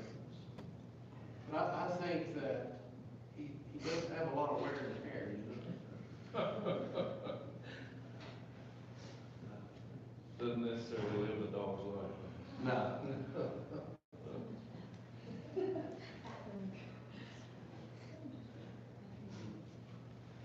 Yeah, Marshall, aren't you?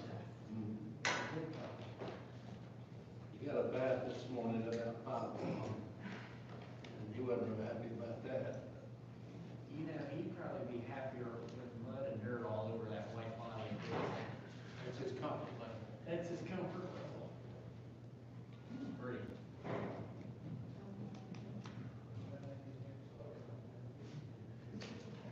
This is his, it's got him out on the chain, he's normally running the yard this time. Oh, like that. Well, not this weekend, but next weekend we'll do that. Get more daylight. Yeah.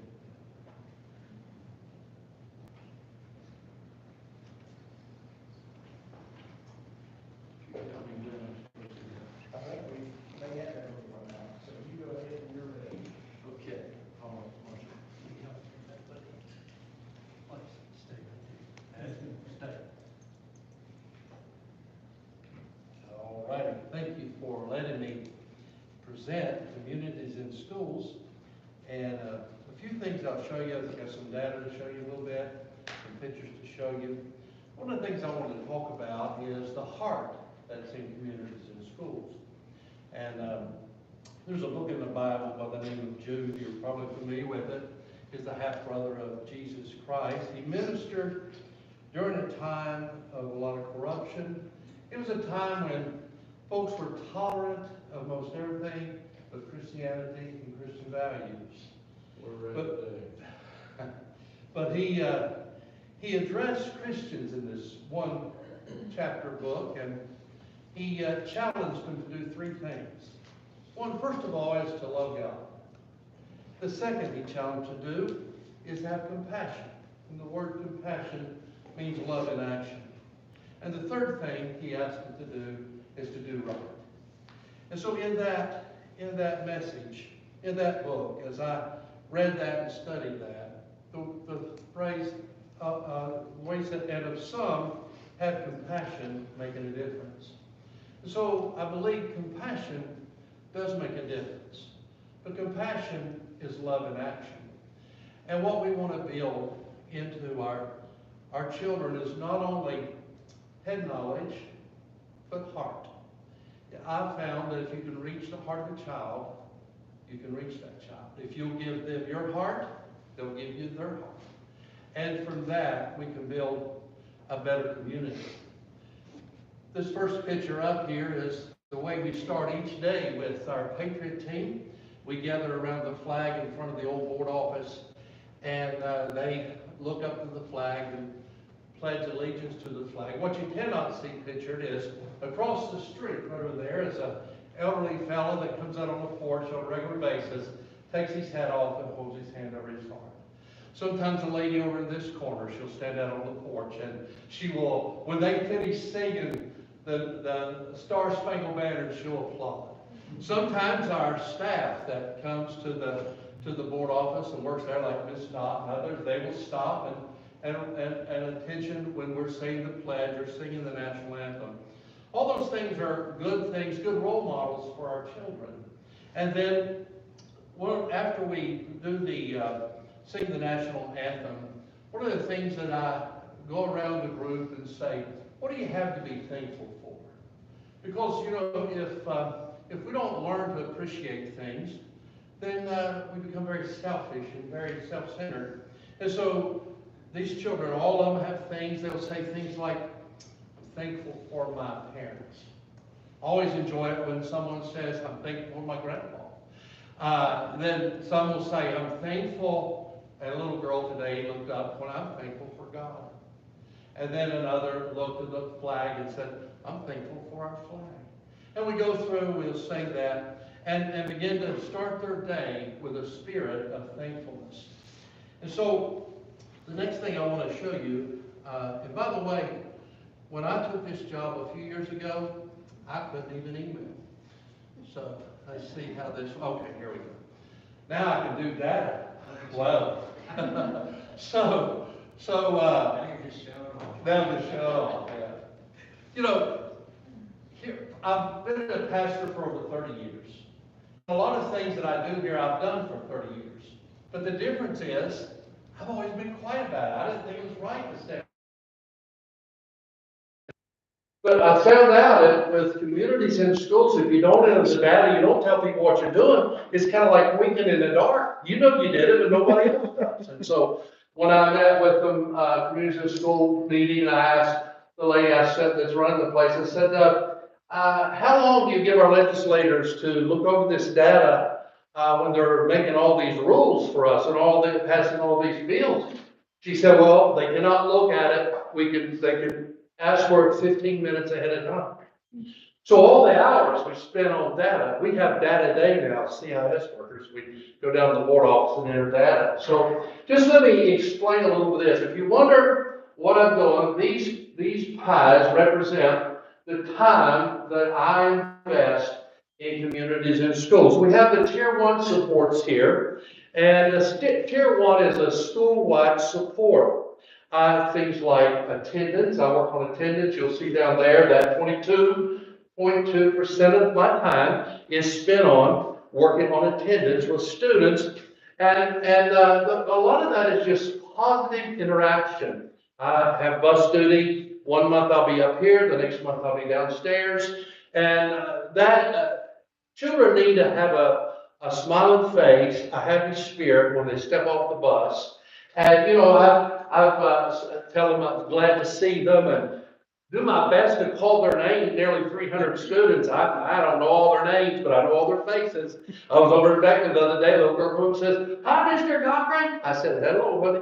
And I know I've seen her, but I couldn't call her name. But my goal is to learn all their names. And so, but in attendance, you know, say things to them like, well, I'm so glad you're here today. Well, we can't make it without you. And I'm glad you're here. Boy, I like those shoes right there. Or if I see a pair of shoes that doesn't look too good, come to see me a little bit. we'll get you something. So the positive interaction with the kids when they first get off the bus or walk into the building. And then it's, the next thing there is enrichment and motivation is a school-wide thing that we do 44.4% of the time, of my time. And what that would be is events like our Veterans Day that I help Mrs.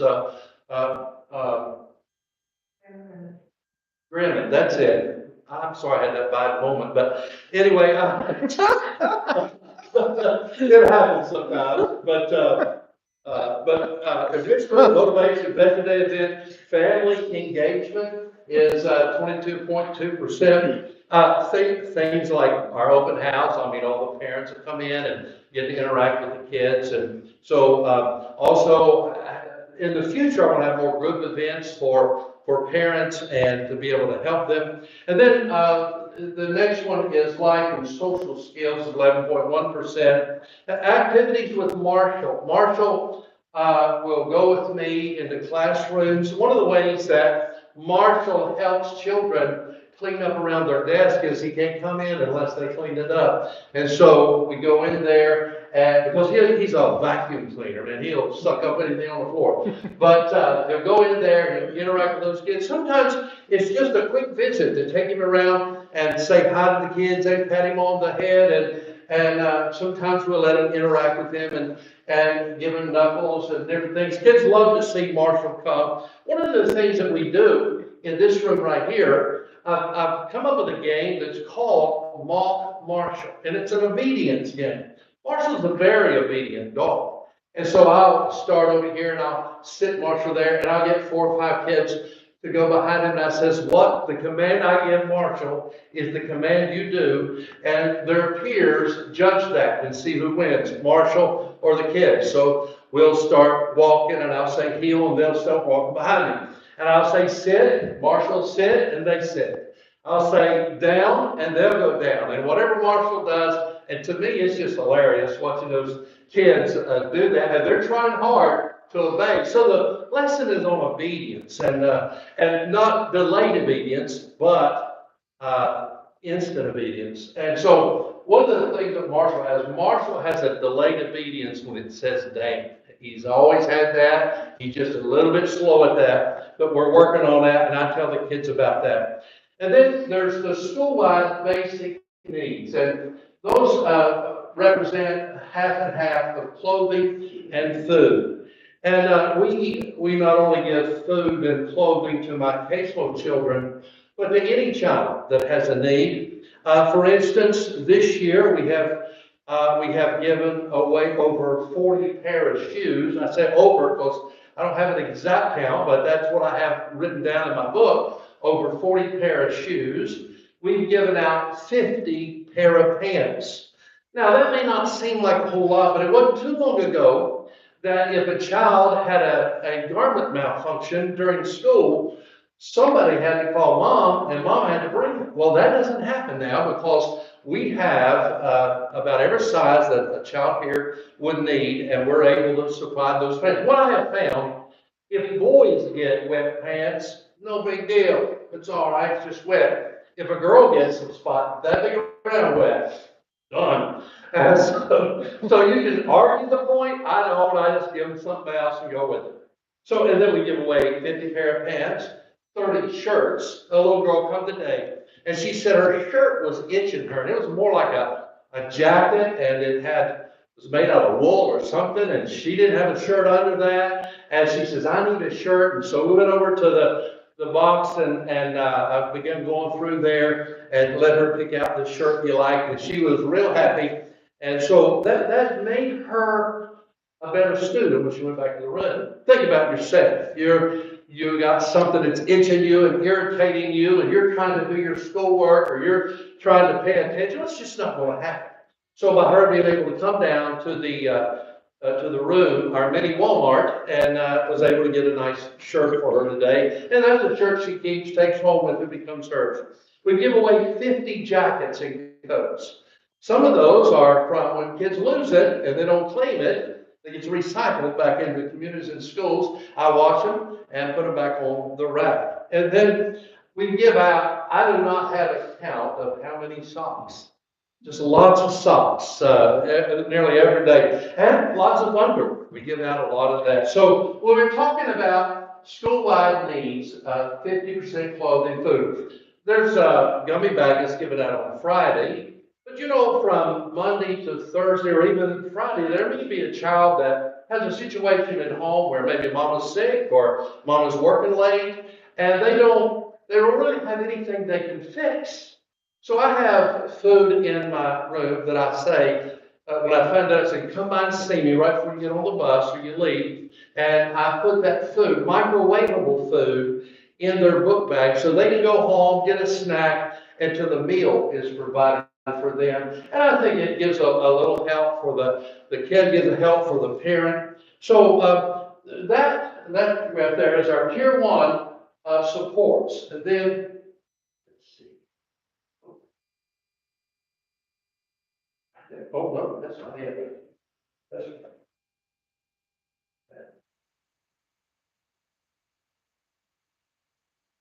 This is our Tier 2 supports. All right, this represents our small groups. Our small groups, we, for instance, the community service learning, we did trips like last year rather, we visited the Capitol, we visited the courthouse with the county commission, and those were our small group type of things that made up 16% of my time. Then enrichment and motivation. That is things that we do like the Patriot team. That is motivation to be patriotic, motivation to be thankful, motivation to have good behavior, because if they do not have what is going to see in behavior, they're off the team. And so they work harder to keep that grade up. And for instance, this year, we've attended funerals. I've attended funerals. We've had 4 parents to die that have children in this school since November, and I've attended those funerals to help enrich those families. We've taken food to those families. We've treated them like they were our family. And so then we've, for those small groups, you'll notice this cover of the book of Booker T. Washington, Up from Slavery. I've been reading this month the book to the both 5th grade classes here that I've been reading about Booker T. Washington. And some of our children live in a very poverty situation. They feel like things are hopeless, and they can see how Booker T. Washington started out as a slave and didn't even have a last name. And he did not use obstacles as an excuse. He used them as an opportunity. And what I've found so far, and I'm on about the 5th chapter of that book, children come to and said, Mr. Cochran, that is very inspirational. That's very good. They'll ask questions. The teacher will ask them questions, and they'll answer those questions. So they are engaged while reading. They are learning. And so I think that's a good example for our children for this month of Black History Month. And then the next graph, or the next pie there, is Tier 3 supports, and that is individual support. There is, the first one is academic assistance, 11.1. You know, there are other supports here in the school, like Title I and the interventionists, that a lot of times I'm not engaged in their day-to-day lessons and things. I have given tests for spelling or answer a question, but that's not a big part of what is needed for me to do here. But it's mainly encouragement. They'll tell me about a test, and I'll follow up and say, how did you do on that test? Or try to, you know, sometimes kids have test anxiety. There was a little girl the other day come to me and just bawling, and the teacher said she was upset and she was just having a rough time crying and bawling. And so we went for a little walk with Marshall. She got hold on Marshall's vest and walked, and a little while she dried up, and I said, what's wrong? Oh, I'm afraid about I'm gonna fail this test. I'm just upset about it. And so she spent a little time with Marshall. She got all cleared up and happy and went back to the classroom. And I know she did better on the test than she would have before she left the room. So there's all kinds of things academically like that Marshall helps with. Then attendance, I spend 33.3% of my time working on attendance. That would be anything from home visits, phone calls, positive reinforcements every day at the bus. Hey, weren't you at yesterday? I missed you. Man, I had a bad day yesterday because you wasn't here. I missed you. And so and then there's the next is behavioral intervention modifications. You know, they go through a tough time. They may have had a hard time in class, may have got trouble, whatever, but the teacher will send them down and they'll sit with Marshall and pet him and calm him. Just today, a little boy, a teacher brought a little boy to me and Mrs. Merle, and he was crying and crying, and Mrs. Merle says, "Do you want to talk to me?" He said, "No." He said, "You want to talk to Mr. Cochran?" He said, "No." And I says, "Well, I tell you what, dude, why don't you go help me go get Marshall up from his nap? It's time for him to get his nap. Would you go help me at that?" So he walked on down there, and it wasn't long that he was telling Marshall everything that was going on, and he left that room a lot happier. And the teacher, I'm sure, was a lot better, that he come with a better attitude. So, but there's some behavioral interventions that we do, then the family engagement and life social skills is 11.1, and a lot of that is interaction when they go for pickup, when I see them here for different activities, a lot of things that we'll do with family engagement. And for those individuals, I go to their homes and visit or talk with their parents. Many parents have my cell phone. I don't have a quitting time when it comes to the cell phone. They call me, I talk to them sometimes 9 or 10 o'clock at night. They'll text me. And some folks criticize for that, but if I'm going to be your friend, I don't have a time limit. And so I think we have a community that has compassion, and they show it through the support of this program, the support of things that we're doing. And what I'd like to do now is show you a few pictures, if I can push the right button. Here's, all right, this is, we began the year. Mr. Moore, I think you took that picture. I did. Yeah. He So was the best mechanic, like you he said, was. and you followed his lead. Yeah, so right there, yeah. So Marshall got us started out for the year.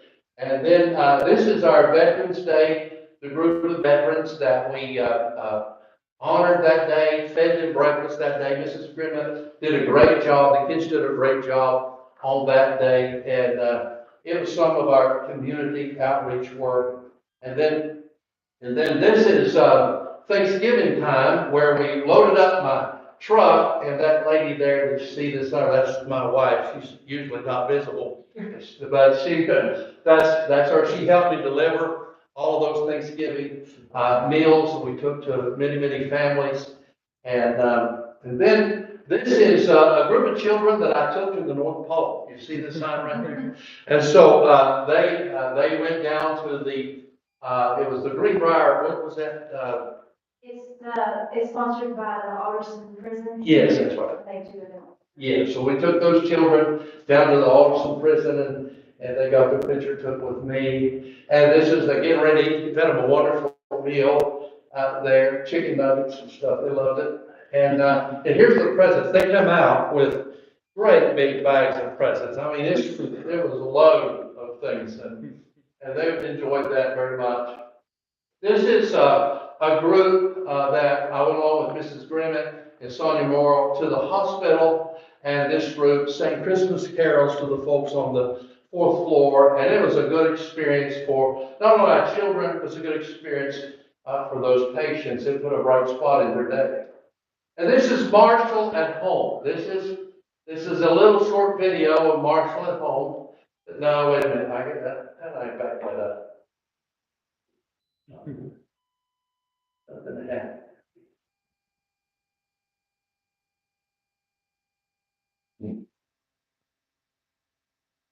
Here, yeah, this is Marshall at home.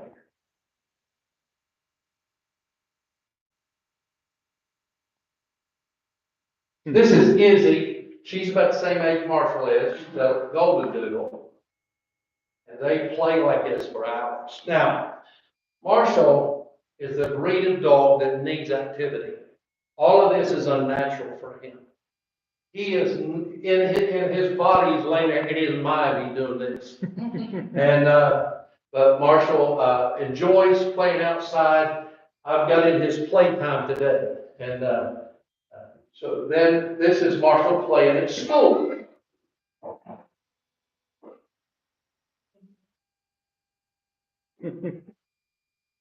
Kids love it. Only rule I have is don't tackle him.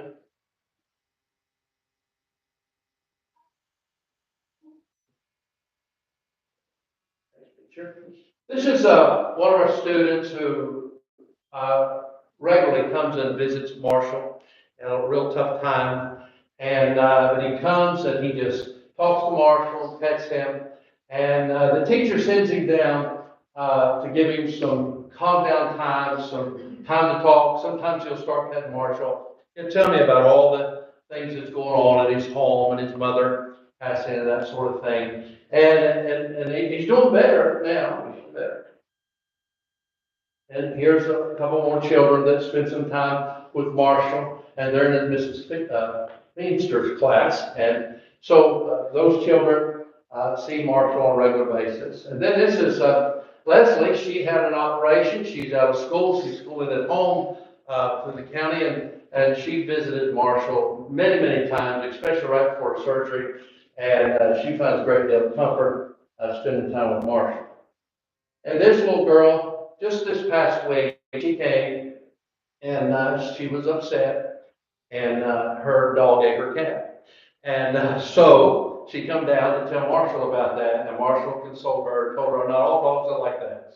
And so she found a great deal of comfort. So, now this is where Marshall lives. That's that fence around that yard. And just so you know, that costs $5,000 for that little bit of fence around that yard.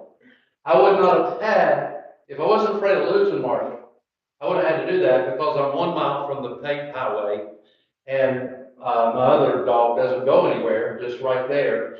But in order to keep Marshall safe, I made that investment so that he can play in the front yard, and because I have deer all over the place. If he was not behind that fence, he would lose his mind and run a deer into the next county. And so I just could not see myself calling Miss Gum and saying, Marshall's missing. That would put a panic in a lot of people. Kids. Yeah. But here's the thing about Marshall. He doesn't know strangers. He'll go with anybody. He'll go with anybody. So, but he has to be that way to be around children. So here is Marshall driving. He's one to learn how to drive. Can you see that? Yeah. So, and then this is Marshall looking back, leaving school, want to go back. And then this is Marshall at church. He attends church. And then here's furniture that we provide for families. And you know, I'm a collector. My wife says hoarder. I prefer collector because folks give me these this furniture, or it may be in a rental property, somebody's left things that are good for other families. And so I get those and store them. And when we need them, I have a couch, living room set right now, waiting on a family. There's a chair to it. Here are some recliners that I'm delivering to a family. Many children don't have a bed. And I found out that sometimes God gives you things today for the future. Probably about 9 years ago, Winter Place gave me 100 beds. My wife said, what are you going to do with 100 beds? I don't know. And so I found a place to store them, and so I've been giving them away, and giving those beds away. And they are metal. They're you know, for some of the boys we got right here, they're ideal. They won't tear them up. So they're sure. So there's some beds that we delivered. Here's a washing machine. You know, a lot of times you see children come with dirty clothes and they don't have a washing machine. And so we give away many, many washing machines and dryers, so that's just one example. This is our patriot team over at the county commission meeting, doing a flag demonstration. And this is our 5th grade group, as I'm reading to them recently about Booker T. Washington. And this is a family that was here in Summers County that become homeless. And the only place I could find for them to live, or they could find to live, was in Raleigh County. And so, but as communities and schools, we can't support or service that family from here, but this is at my church. And so they just moved a short way from the church, and Mama brought her out, and so they come to church. And so it's not ending here. I continue that support and help families. This goes in Raleigh County, I can help them there. That's where I pastor. And this is sometimes children say, Mr. Cochran, what is Marshall doing home? That. He discovered moles in my front yard. And his goal was to dig them up. So that's what Marshall does. And he has to stand at the door, and my wife has a mat there. He has to come in, have his feet washed off, and then he's got to go in the kennel until he dries. She don't want water spots on her hardwood floor. So that's Marshall's there. He thinks that's why it looks like that. But thank you for giving me the privilege to be the site coordinator here at Area Elementary for communities and schools. Thank you for that. Does anybody have any questions or thoughts? Thank you. I think you've answered them all. I think you've answered them all. Okay. We appreciate all you do. For what you do, sir. Thank you for coming. Marshall's ready to go. He's ready. You don't go around that yard. Here, go, buddy. You, Reno, let's go, buddy. Pick up your bed and walk. Okay, thank y'all. Have a good night. Thank you.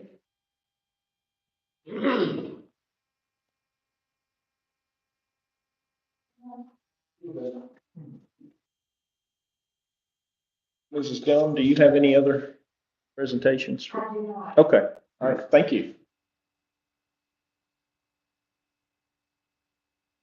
All right, our next item is item 4, public comments. We have Miss Elise Cameron.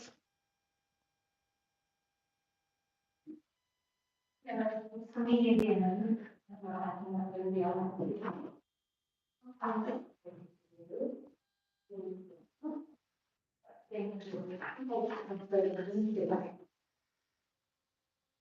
Sorry. It's this one. Thank you.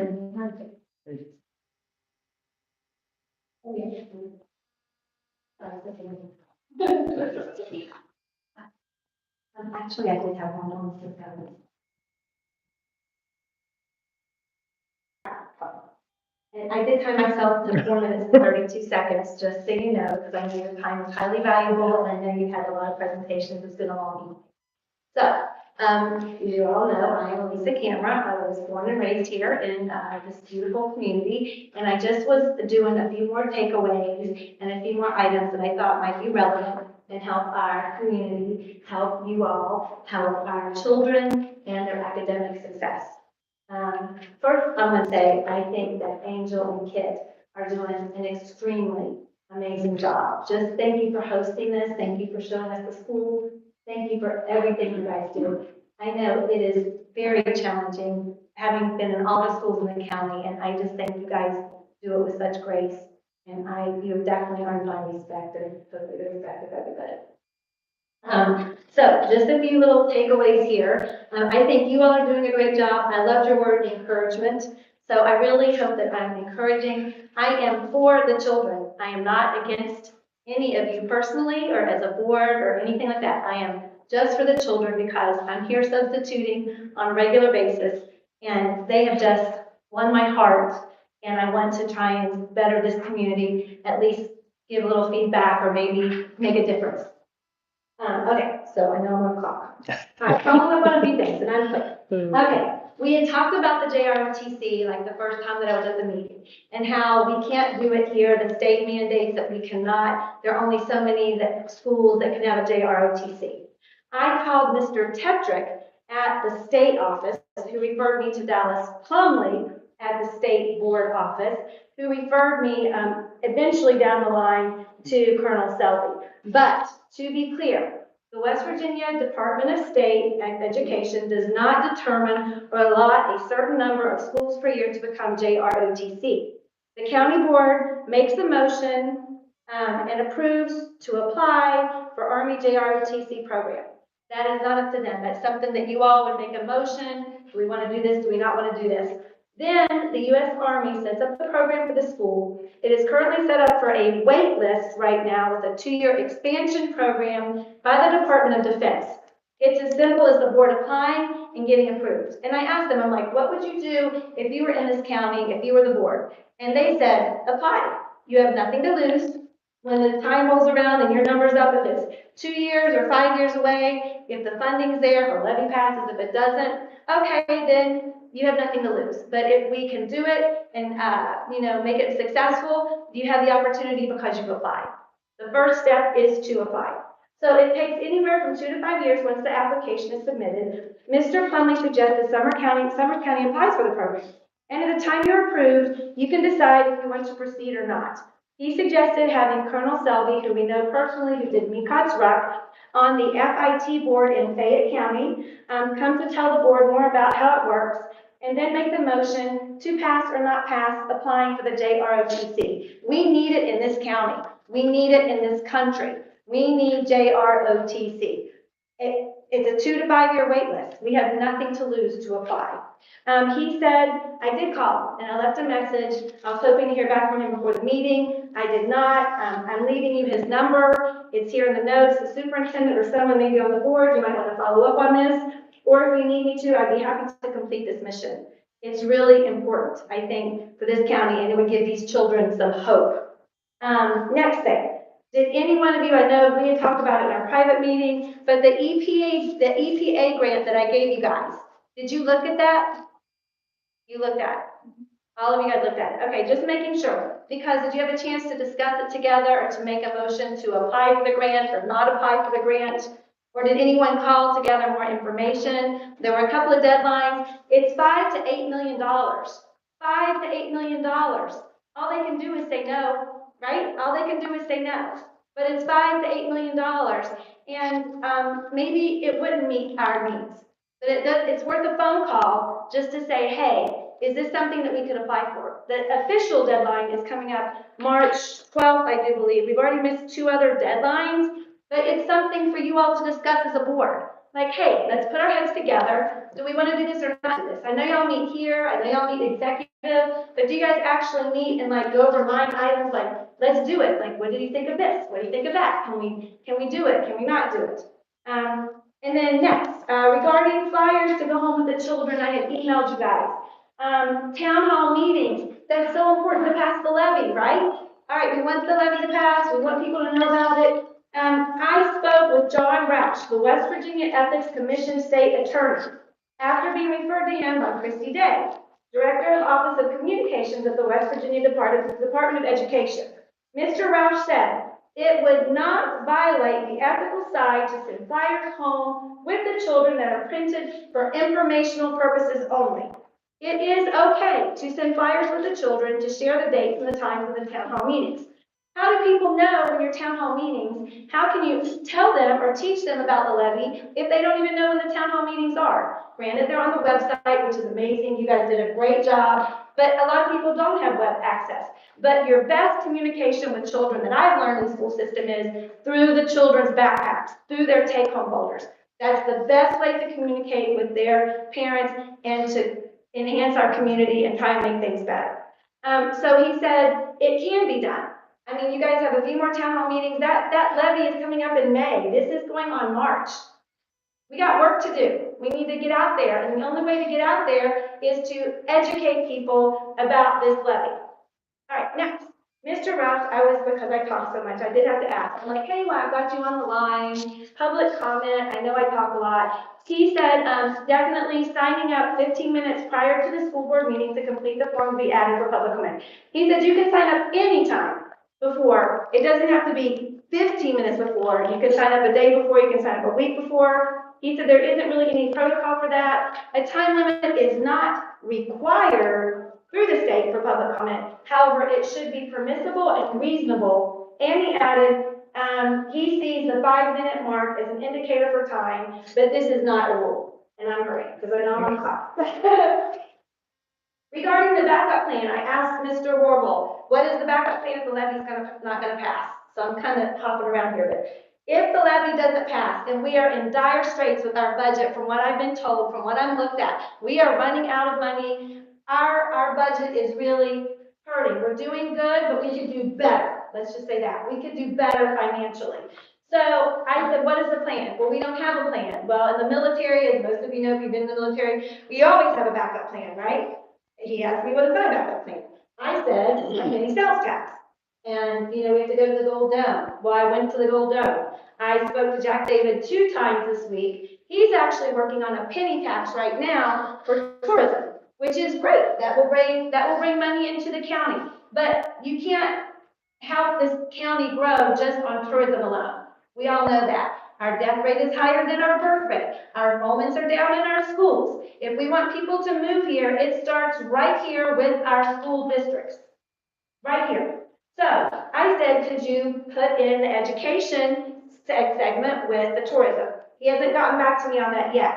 However, he said, you absolutely can create a penny sales tax for education. It can be done. He said there is no quick way to it. It would take at least another year, and it would have to run up the chain of command from the county authority to the regular legislature and go before the House Rules Committee, which is what he's on. And he mentioned rather than have a penny sales tax, he was doing the math, and I didn't write down the notes, I'm sorry. He thought a penny sales tax might be best. And I said, if you need to go there and stand before the legislatures and tell them that our county needs money for our education, for our children, I have no problem doing that, because somebody's got to step up. We all got to work together here. We all got to make this happen, and we can be the difference. We just need to get moving. We need to get moving. All right, now I'm backing up. So the levy, we want the levy to pass. Oh my God, yes, you guys are doing great. And when I say that, I mean it. I'm just saying we could do better, we could do more. You are doing great. I wanted to be here to encourage you because I love these children. I love what Angel and Kit are doing for our community. A citizen oversight committee, and I sent you guys a link in the email, and it's even in this packet, this amazing school in South Carolina, Inspiring Impossibilities. That's for the penny sales tax. Let's back it up. I sent you an email also with a link for a community that uses a citizen oversight committee. I've had the discussion, why can we not have a citizen oversight committee? I mean, I would have serious concerns passing a levy without this type of committee in place. Only because I think the people in this community need to see some checks and balances and feel like they have a piece of what's going on. It's their community. It's easy for you all to go pass the levy. We're going to take care of you. We're going to take care of the kids. We've got the budget laid out. It's going to be great. But a citizen oversight committee, I know with our foundation, committees don't make decisions. You all are the decision makers, right? You're elected officials. You make the decision on behalf of this community. So a committee brings to you problems, brings to you solutions, hears what you're doing, oversees what you're doing, and helps as a checks and balances that gives some type of, appeal, some type of, I don't want to use comfort, but to the rest of the community that money is going where it should be going. And we have a citizens oversight committee to ensure that. Now, so I checked on that because I heard the answer is no, you absolutely cannot have a citizen oversight committee. I talked to Chrissy Day. I've attached the email that she sent me. She said, this is from the Department of Education. She's in the communication program. I don't know of anything that would prohibit the county from having such a committee to make recommendations for the county board. That would be within the discretion of the county. It can be done. It can be done. And I even said I would help with that. Get 2 teachers, 2 principals, 2 citizens, 2 businessmen, get the community involved, and let them be a part of this process, and let them get out in the community and tell the people, this is what's going on. If you haven't met with the board, if you haven't met with the superintendent, these are the things that they're talking about, these are the things that we want. We're going to help with this levy pass, and we're going to make sure that there's checks and balances in place. We're going to help our children, because it's about the children, right? Not about us. It's about these children. So, all right, I'm running out of time. And then a quick follow-up. Hinton Area Elementary. Oh my God, I cannot tell you how much I've fallen in love with this school and these kids. I know I've mentioned a structural engineer. From what I hear, a structural engineer has been out 2 months ago. I am not a structural engineer. I know people have said, hey, the building is fine. There's nothing wrong with it. It's sturdy. It's been around forever. There are cracks in the floor. And I know now that brought the attention to that, they're going to patch the cracks. What caused the cracks? So you're going to fix it. That's great. What caused it? Has there been a structural engineer check the structural integrity of these classrooms? God forbid a building collapse should happen while the construction's going on. Because from what I hear, the kids are not being removed while the construction's going on because you have to use the COVID money.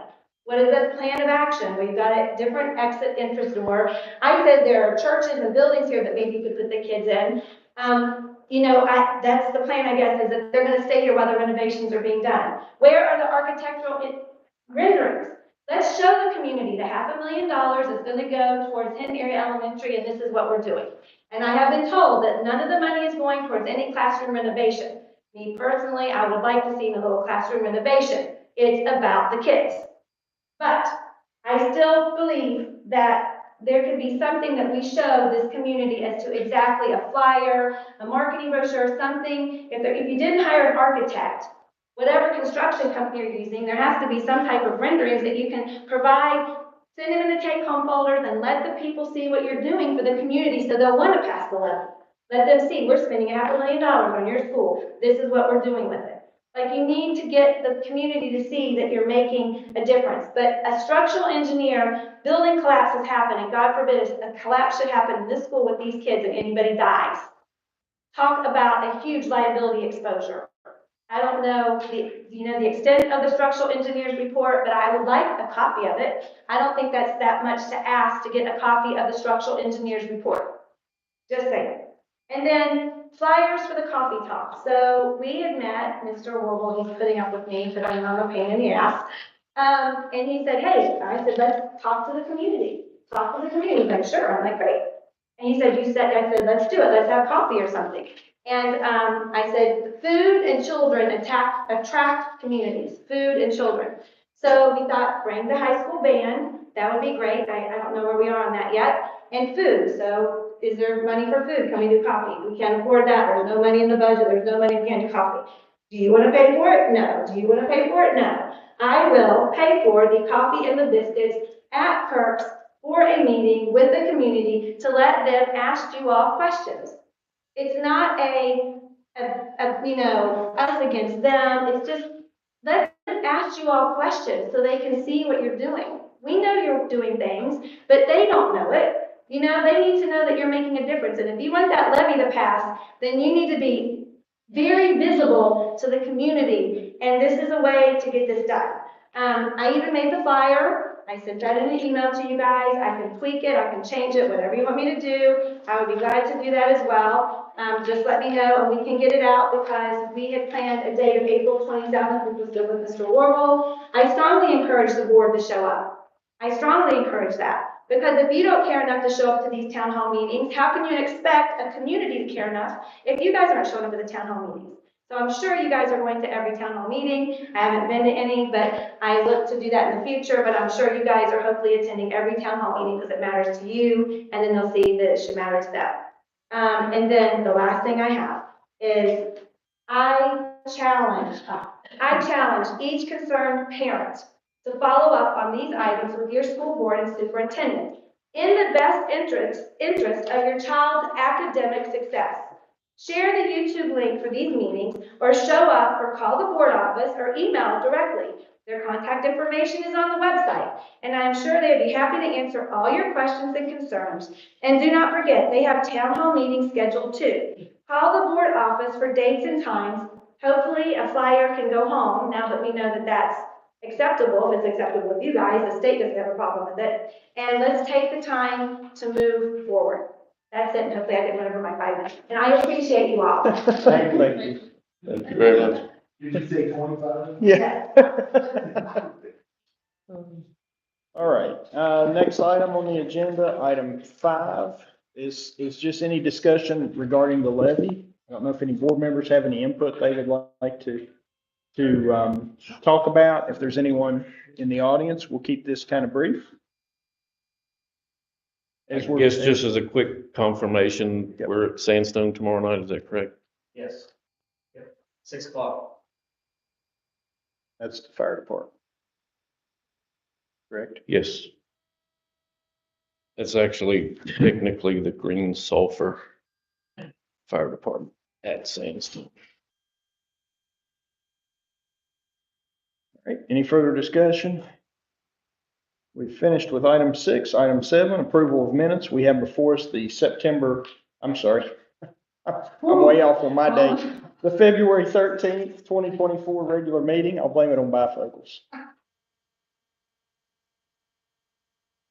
I make a motion that we approve the minutes of the February 13th. Second. We have a motion by Mrs. Farley, seconded by Mr. McBride to approve the February 13th, 2024 regular meeting minutes. Any discussion? All in favor, please say aye. Aye. Aye. Opposed? Abstaining? The minutes reflect by a 4-0 vote that the February 13th, 2024 regular meeting minutes have been approved. All right, first bill we're going to take a look at is for RT Rogers. I'll make a motion to pay RT Rogers. A second. We have a motion by Mr. McBride, seconded by Mrs. Farley, that we pay RT Rogers. Any discussion? All in favor, please say aye. Aye. Opposed? Abstaining? The minutes reflect by a 3-0 vote that the bill for RT Rogers has been approved for payment.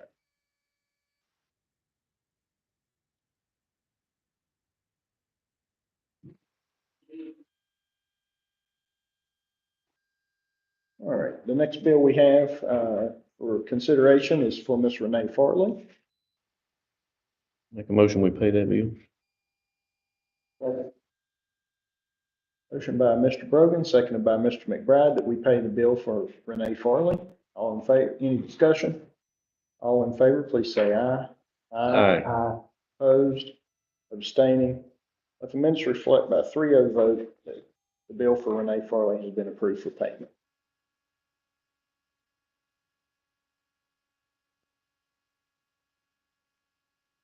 All right, we have before us the remainder of the bills. I did have a couple questions on those, but Mr. Warville and Ms. McClung were able to answer those questions for me. And does anyone else have any questions regarding the bills? I just noticed Roger Hartley's a lot higher than normal. What caused that maybe? It's like double its typical amount. That's the timing of when it comes, because we had a 5-week month. It's 2 bills instead of 1. That's all. It's just the Okay. timing. It's about double, so that makes perfect sense. We don't have much on this set of bills, but the last set of bills, we had several in-county travel. Can you give me an example of that? What exactly is that for, in-county travel? Most of it is like being going from school to school to provide technology, or specialists going from school to school. I know we have some people traveling between all 3 of the elementaries, the directors when they have to go to the schools, which doesn't happen as often. Most of it's the day-to-day people, like Kristen Richmond when she goes from school to school. Those are just some examples. It just depends on the needs of each individual position. That works for me. They're using their personal vehicles for that? So it's just the rate, the federal mandated rate that we're reimbursing. That's all I have. Okay. All right, so for the remainder of the bills, do I have a motion? I'll make a motion to pay the minutes. Second. Motion by Mr. McBride, seconded by Mrs. Farley, that we pay the remainder of the bills. Any further discussion? All in favor, please say aye. Aye. Opposed? Abstaining? Let the minutes reflect by a 4-0 vote, the remainder of the bills have been approved for payment. Old business, 9B, discussion or possible action to approve the E-rate bid. We've decided to rebid that. Okay. We feel that we need a couple more, perhaps bidders before we move forward. Okay. So we'll just keep this on the next agenda? Actually, well, the bids will not be due till the end of March, we can. It, either way. If we leave it on there, we won't forget about it. Yeah, we can just, All right. All right, new business, purchases over $25,000. We have the zone, computers, zones. So I'll just briefly state that these are computers to replace the ones at the high school for teachers. The summer will be the end of their 5-year cycle. We expect higher rates of hardware failures, so an opportunity to purchase these new computers for our teachers. These be laptops or workstations? Are you able to recycle any of the current ones and put them to use otherwise? You want me to answer that? Go ahead. There's a couple different ways, if they can be reused. There's a second, they call it a second chance or something at the State Department. We can send them to Dave Cartwright. If they can refurbish them, fine.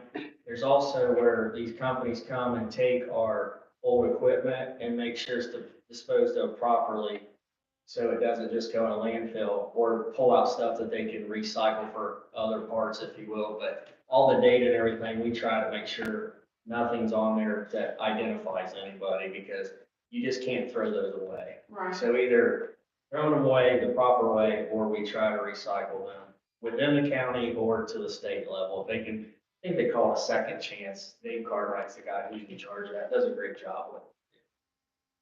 And Did that answer? does this go out for bid on these computers? This is state purchase. State purchase, okay. All right. Any further discussion? Questions? Do I have a motion? I'll make a motion that we pay the zones bill. Approve the purchase? Approve the purchase, yes, sorry. I'll let you restate that. I'll make a motion that we approve the purchase of zones computers. Okay, we have a motion by Mr. Brogan, seconded by Mr. McBride to approve the purchase of the zones computers. Any further discussion? All in favor, please say aye. Aye. Opposed? Abstaining? Let the minutes reflect by 4-0 vote that the purchase for the zones computers has been approved. All right, item B, under new business, discussion of possible action to approve MOU between Summers County and WVU Extension, requesting annual $2,500 to use toward programming supplies. This is Something that we do every year. I used to be the member that was the go-between with them and the extension, and This is, she just been able to get this to us sooner, so we can move with them. We were able to, the directors and myself were at the Memorial Building, was that yesterday's my day, I keep feeling today's Thursday, but, she was there to help, run interference on possible, grant to come to this county and Monroe County to work with West Virginia University to help with obesity rates and to try to promote some things in the county. We are at the very beginning of this, but that is something that we work with her, and she was at the meeting, and she does some stuff in kind and just works with us. But for us to supply for $2,500 to work with them each year, it actually works out pretty well for our county. And with inflation, and it stayed the same? Well, yeah, that's something about that. I'll make a motion that we approve the MOU between Summers County Board of Education and WVU Extension. Second. Have a motion by Mr. Brogan, seconded by Mrs. Farley, that we approve the MOU between Summers County Board of Education and West Virginia Extension. Any discussion?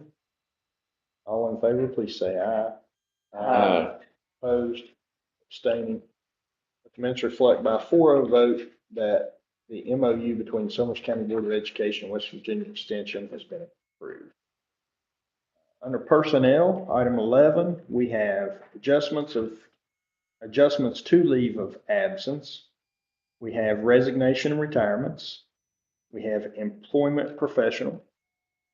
and we have professional extracurricular, extra duty, and employment substitute services. The names have all been listed on the agenda and it's been posted for the required time. The one position that has been posted for the required time but did not have a name listed was under interventionist after school, Jumping Branch Elementary, and we have one name for that. That's Patricia Buckles.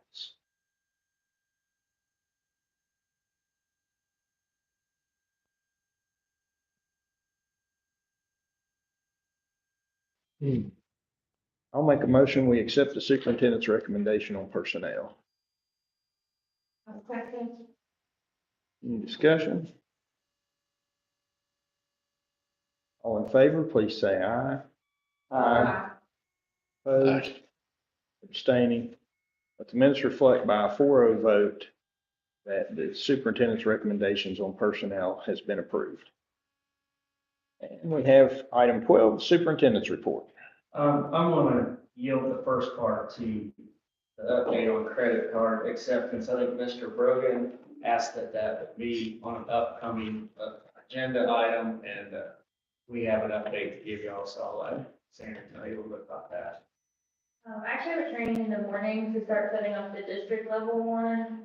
Part of this is my fault. It just fell to the bottom of my priority list, honestly, but it will be happening within the next couple months. After we set this up, then we just need to connect the student data to it on their end, and it should be within the next month or so that we go live with it. We'll have to set up some more training sessions, which the training sessions are honestly the hardest to schedule just because everybody that needs training is also working during the day that the training is offered, so we have to figure that part out, but it should be coming really soon. So tomorrow I'll have some more information after the setting up the district side of it. And I can let you know after that. Can you give me a quick rundown of the charges that's involved with this? As far as, is it costing us monthly or annually or? There's a little bit of an annual charge. I don't know the number right off the top of my head. I'm thinking it's like $1,000 or $1,500, but please don't hold me to that. I'll have to look at the contract. The cost or the charge comes from when you run the card. So there's a fee added.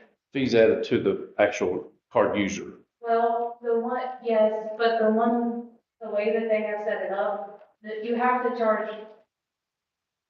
Maybe it's a fundraiser, so if you sell a shirt, the cost has to be $25 to everybody, no matter if they're running a card or not. The difference, to run the card is the fee that the company will get. The rest of it still goes to the school, but you're not allowed to charge two different prices. I'm not really sure that I understand why on that, but that was all, like, this company was decided for it. So that's all in their rules of their book. So yes and no. The cost is added to the cost is applied to the individuals that run the card, and that's all the company makes off of, but the cost won't be different for any individual. If that makes sense. Do you mean if they pay with a card versus paying a different way? When you say two different? Yes. So their method is if you're running a fundraiser, it's the same price for everybody, regardless of a card or not. Okay. You just, in essence, you're making a little bit less money on those people that are using cards. Right. Okay. So, That's what I thought you were Yeah. trying to say. I just wasn't sure. sorry, that's really hard No, to explain, I and I'm understand. not sure I can wrap around it, but that's in that company's policy. That's why we don't want to move too quickly, and her being new, and it started before she got here in the training. I think we can answer better questions once we understand everything, because when you deal with credit cards, and, schools don't do that, but they're moving everybody to this online. I mean, even your athletic tickets now and playoffs, you gotta buy it online, and so now they're moving that into school systems, and so we get into this middleman. Who pays that difference? Because like she said, whatever the cost is, that's what I'm paying for, but then on the backside, did the school lose out on 2 to 3%? That's the danger you get into, so we need to. I've got several more questions, but I'll hold them till you get more training. Yeah, and honestly, So if you want to send me a specific question so I can ask them, I'm fine with that too, because I am all confused on their methods. Okay. Yeah, I'm just gonna be honest with you, I don't get it. But And to begin with, this is because we're required to do this now as a school. Yes, we have to start moving in that direction and. but Now, we're not Do we have required to to take use this company? company. Well, we don't have to take this No, I company. mean, we're required to begin to accept. We're already Cards beginning now. accepting cards. Multiple counties have already started. There's still several that are just like us, that are real confused on how it's going to take place. Were we given a deadline as to when we had to start accepting cards? It's already. I think we're past. Yeah. That's why I was We're past asking. the deadline? We are. Yeah.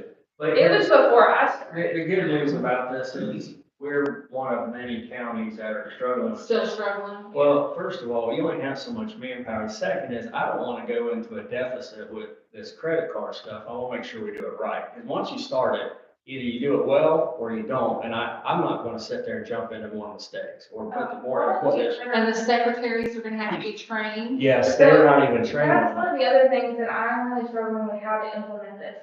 Because of the amount of effort it takes to track these transactions, we only have a very limited number of secretaries. If they have to sit down and break out the cost of every single transaction, I'm not sure where we're gonna fit that in their schedule. So there's a lot of things, and those are what's taking longer to get it implemented. I just don't know all the answers yet. Well, certainly there would have to be some kind of app or program that's gonna be provided to them to do There this is for software. It's I the mean- same software that they use now to track their books. It's just, there's two different sides and they don't necessarily communicate with each other. So it seems to me like it's. We need to double the amount of rethink, work. so do we need to rethink the company we're going with? That's, there another company that does it differently. There are a lot of different companies that offer it. I'm not sure what the reasoning behind, well, I would assume the reasoning behind going with this company is the one we use for our books at the schools. It's the one that they track all their financials with. And upfront, that makes sense, but all this back end stuff doesn't always make sense. There are other options, but I'm not sure I'll have to go back and read the contract that was signed before I came said. And I think you were right, based on what I recall. It was chosen because they already had familiarity with the system. And I may be speaking wrong, out of line or wrong here, but I believe the percentage that they took out was less than some of the other companies that had been considered. I can get back and look at my notes.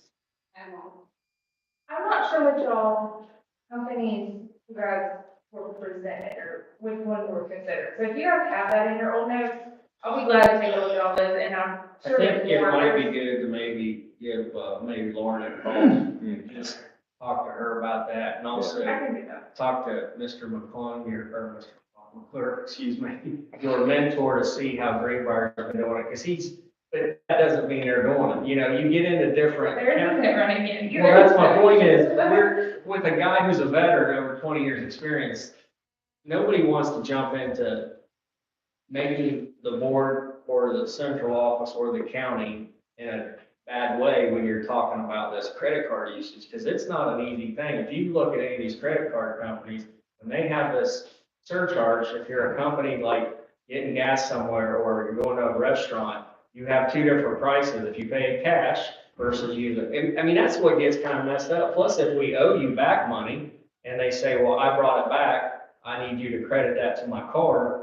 That's not an easy task to do for people who are unsure of that. We don't want to put people in a bad way. You can see just us having this conversation, more questions keep coming up, but we'll eventually get there, but there's quite a few of us like this right now.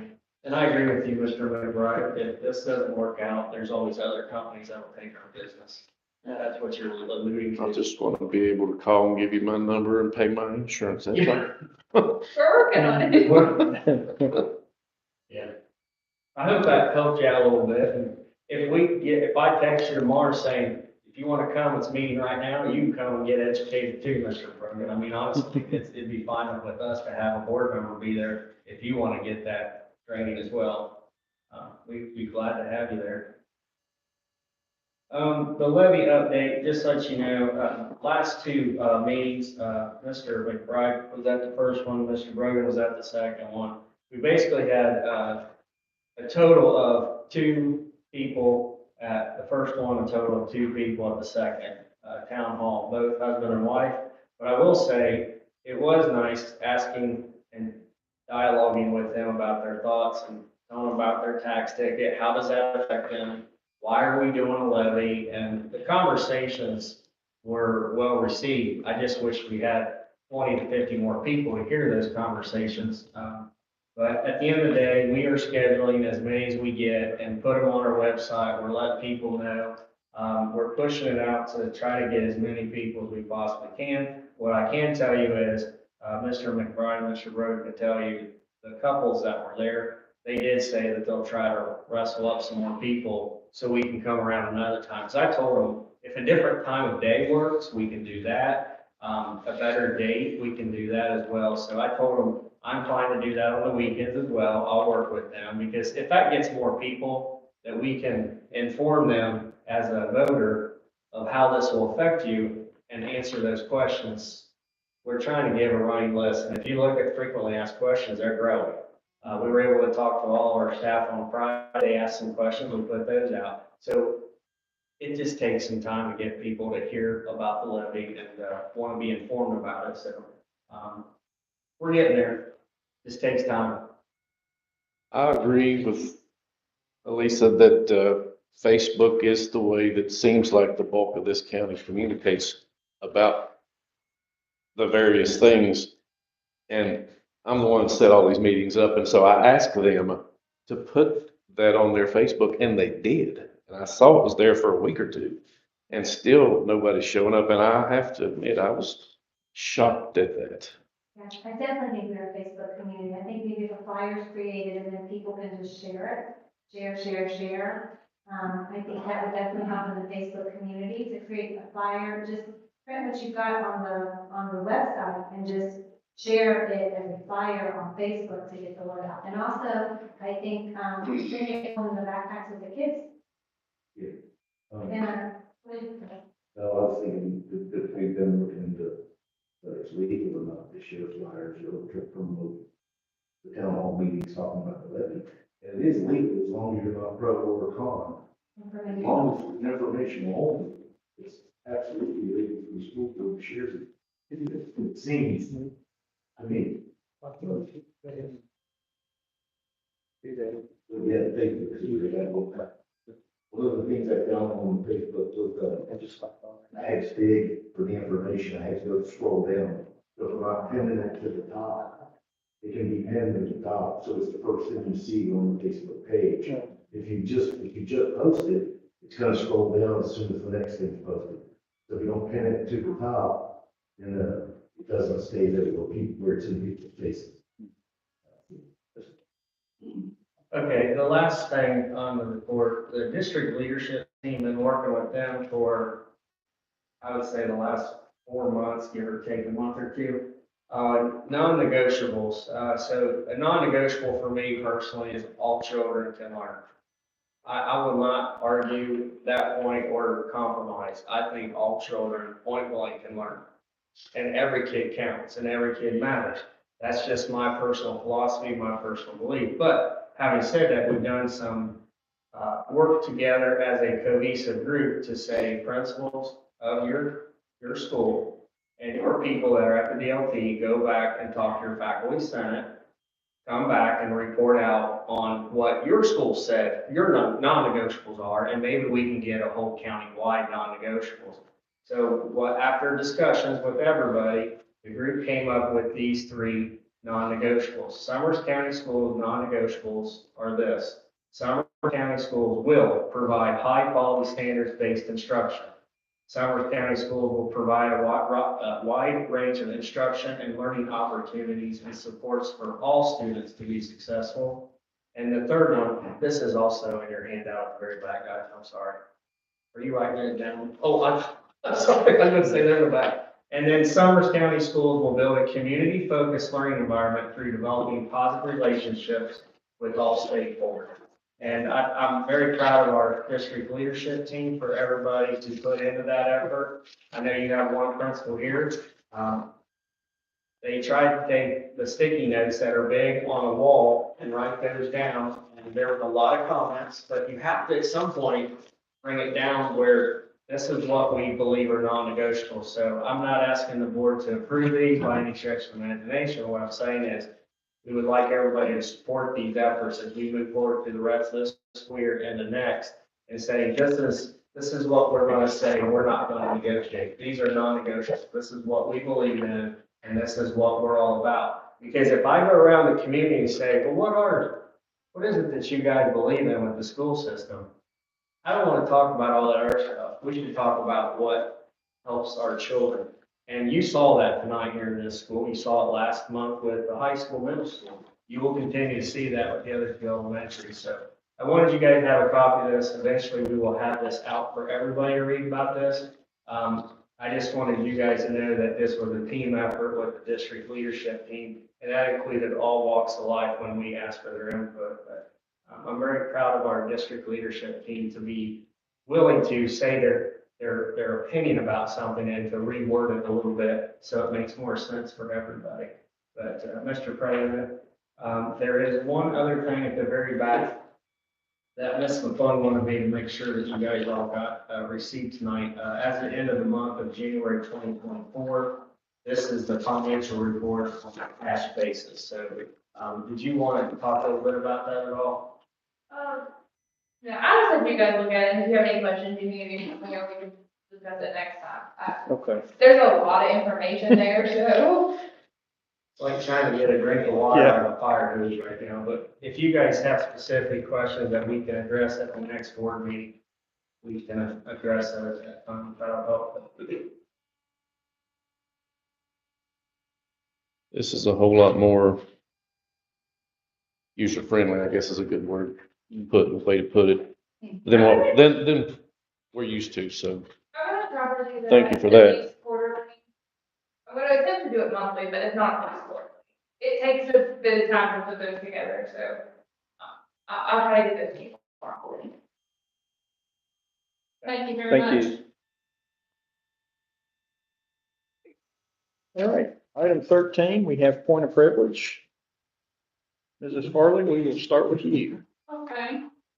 I recently, well, it's more towards the beginning of the month, I had the privilege of visiting the area elementary schools on behalf of the board in celebration of the 100th day of school. And from the board members, I handed out pencils to all the grades. And it was really fun, and it was a privilege to be able to visit the elementary schools and each of the classrooms. We went into one of the first grade classrooms at Talcott. My husband, he accompanied me. A lot of them were more excited to see their bus driver than they were to see me, but that's okay. But so Ms. Perssinger's first grade class at Talcott, her children told us some of the things they did for their 100th day, their celebration. And one of the things that she did the morning before they got there was she hid 100 objects around the classroom with the numbers 1 through 100 on it. And then, so then they had to find those objects and put them on a board that she had ready with the numbers 1 through 100 to match them up. So they were excited about that, and it was exciting for me to see how excited the kids got over a pencil. You know, it's the littlest things that make the biggest difference, and I was just happy to be able to do that on our behalf. Thank you. Mr. Brogan?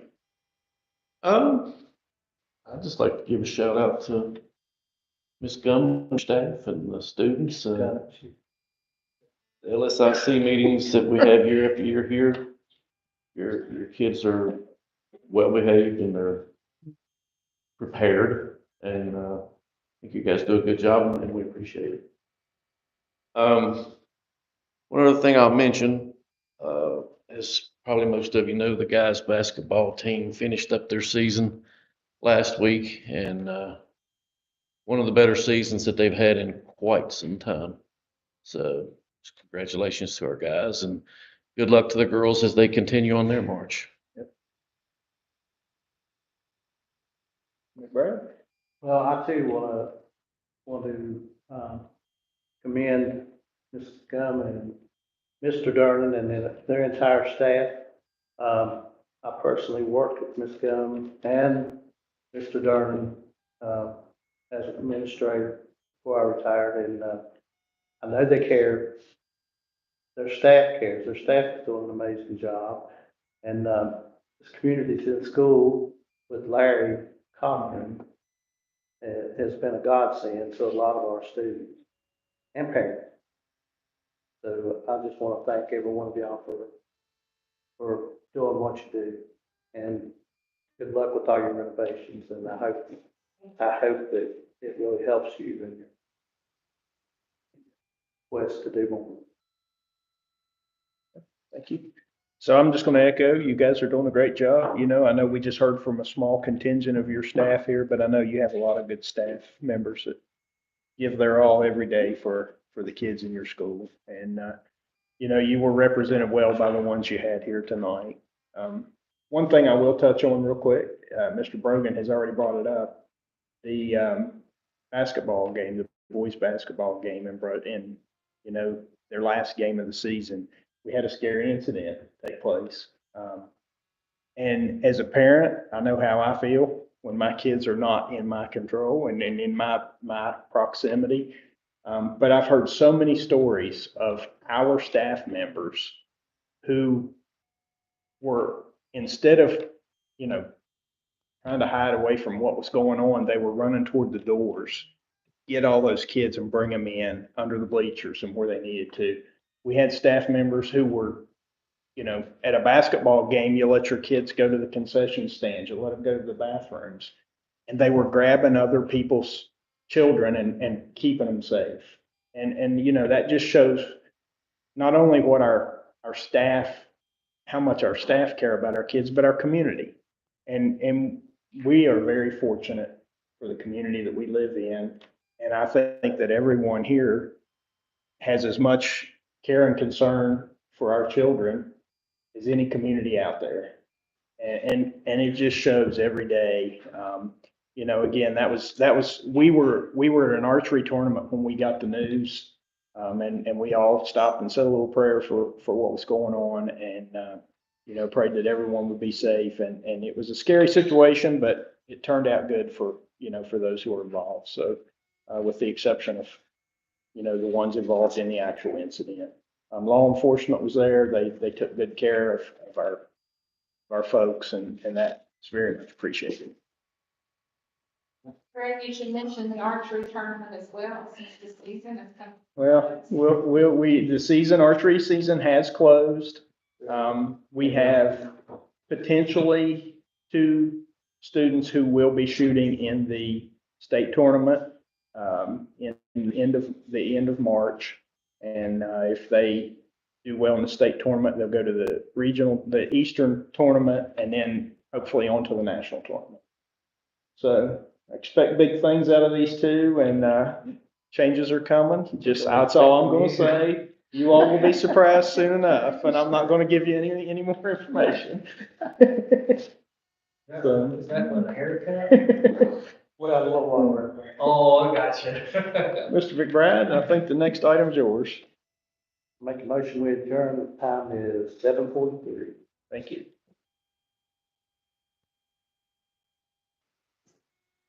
Go ahead and have him put that on the next agenda. Okay. It's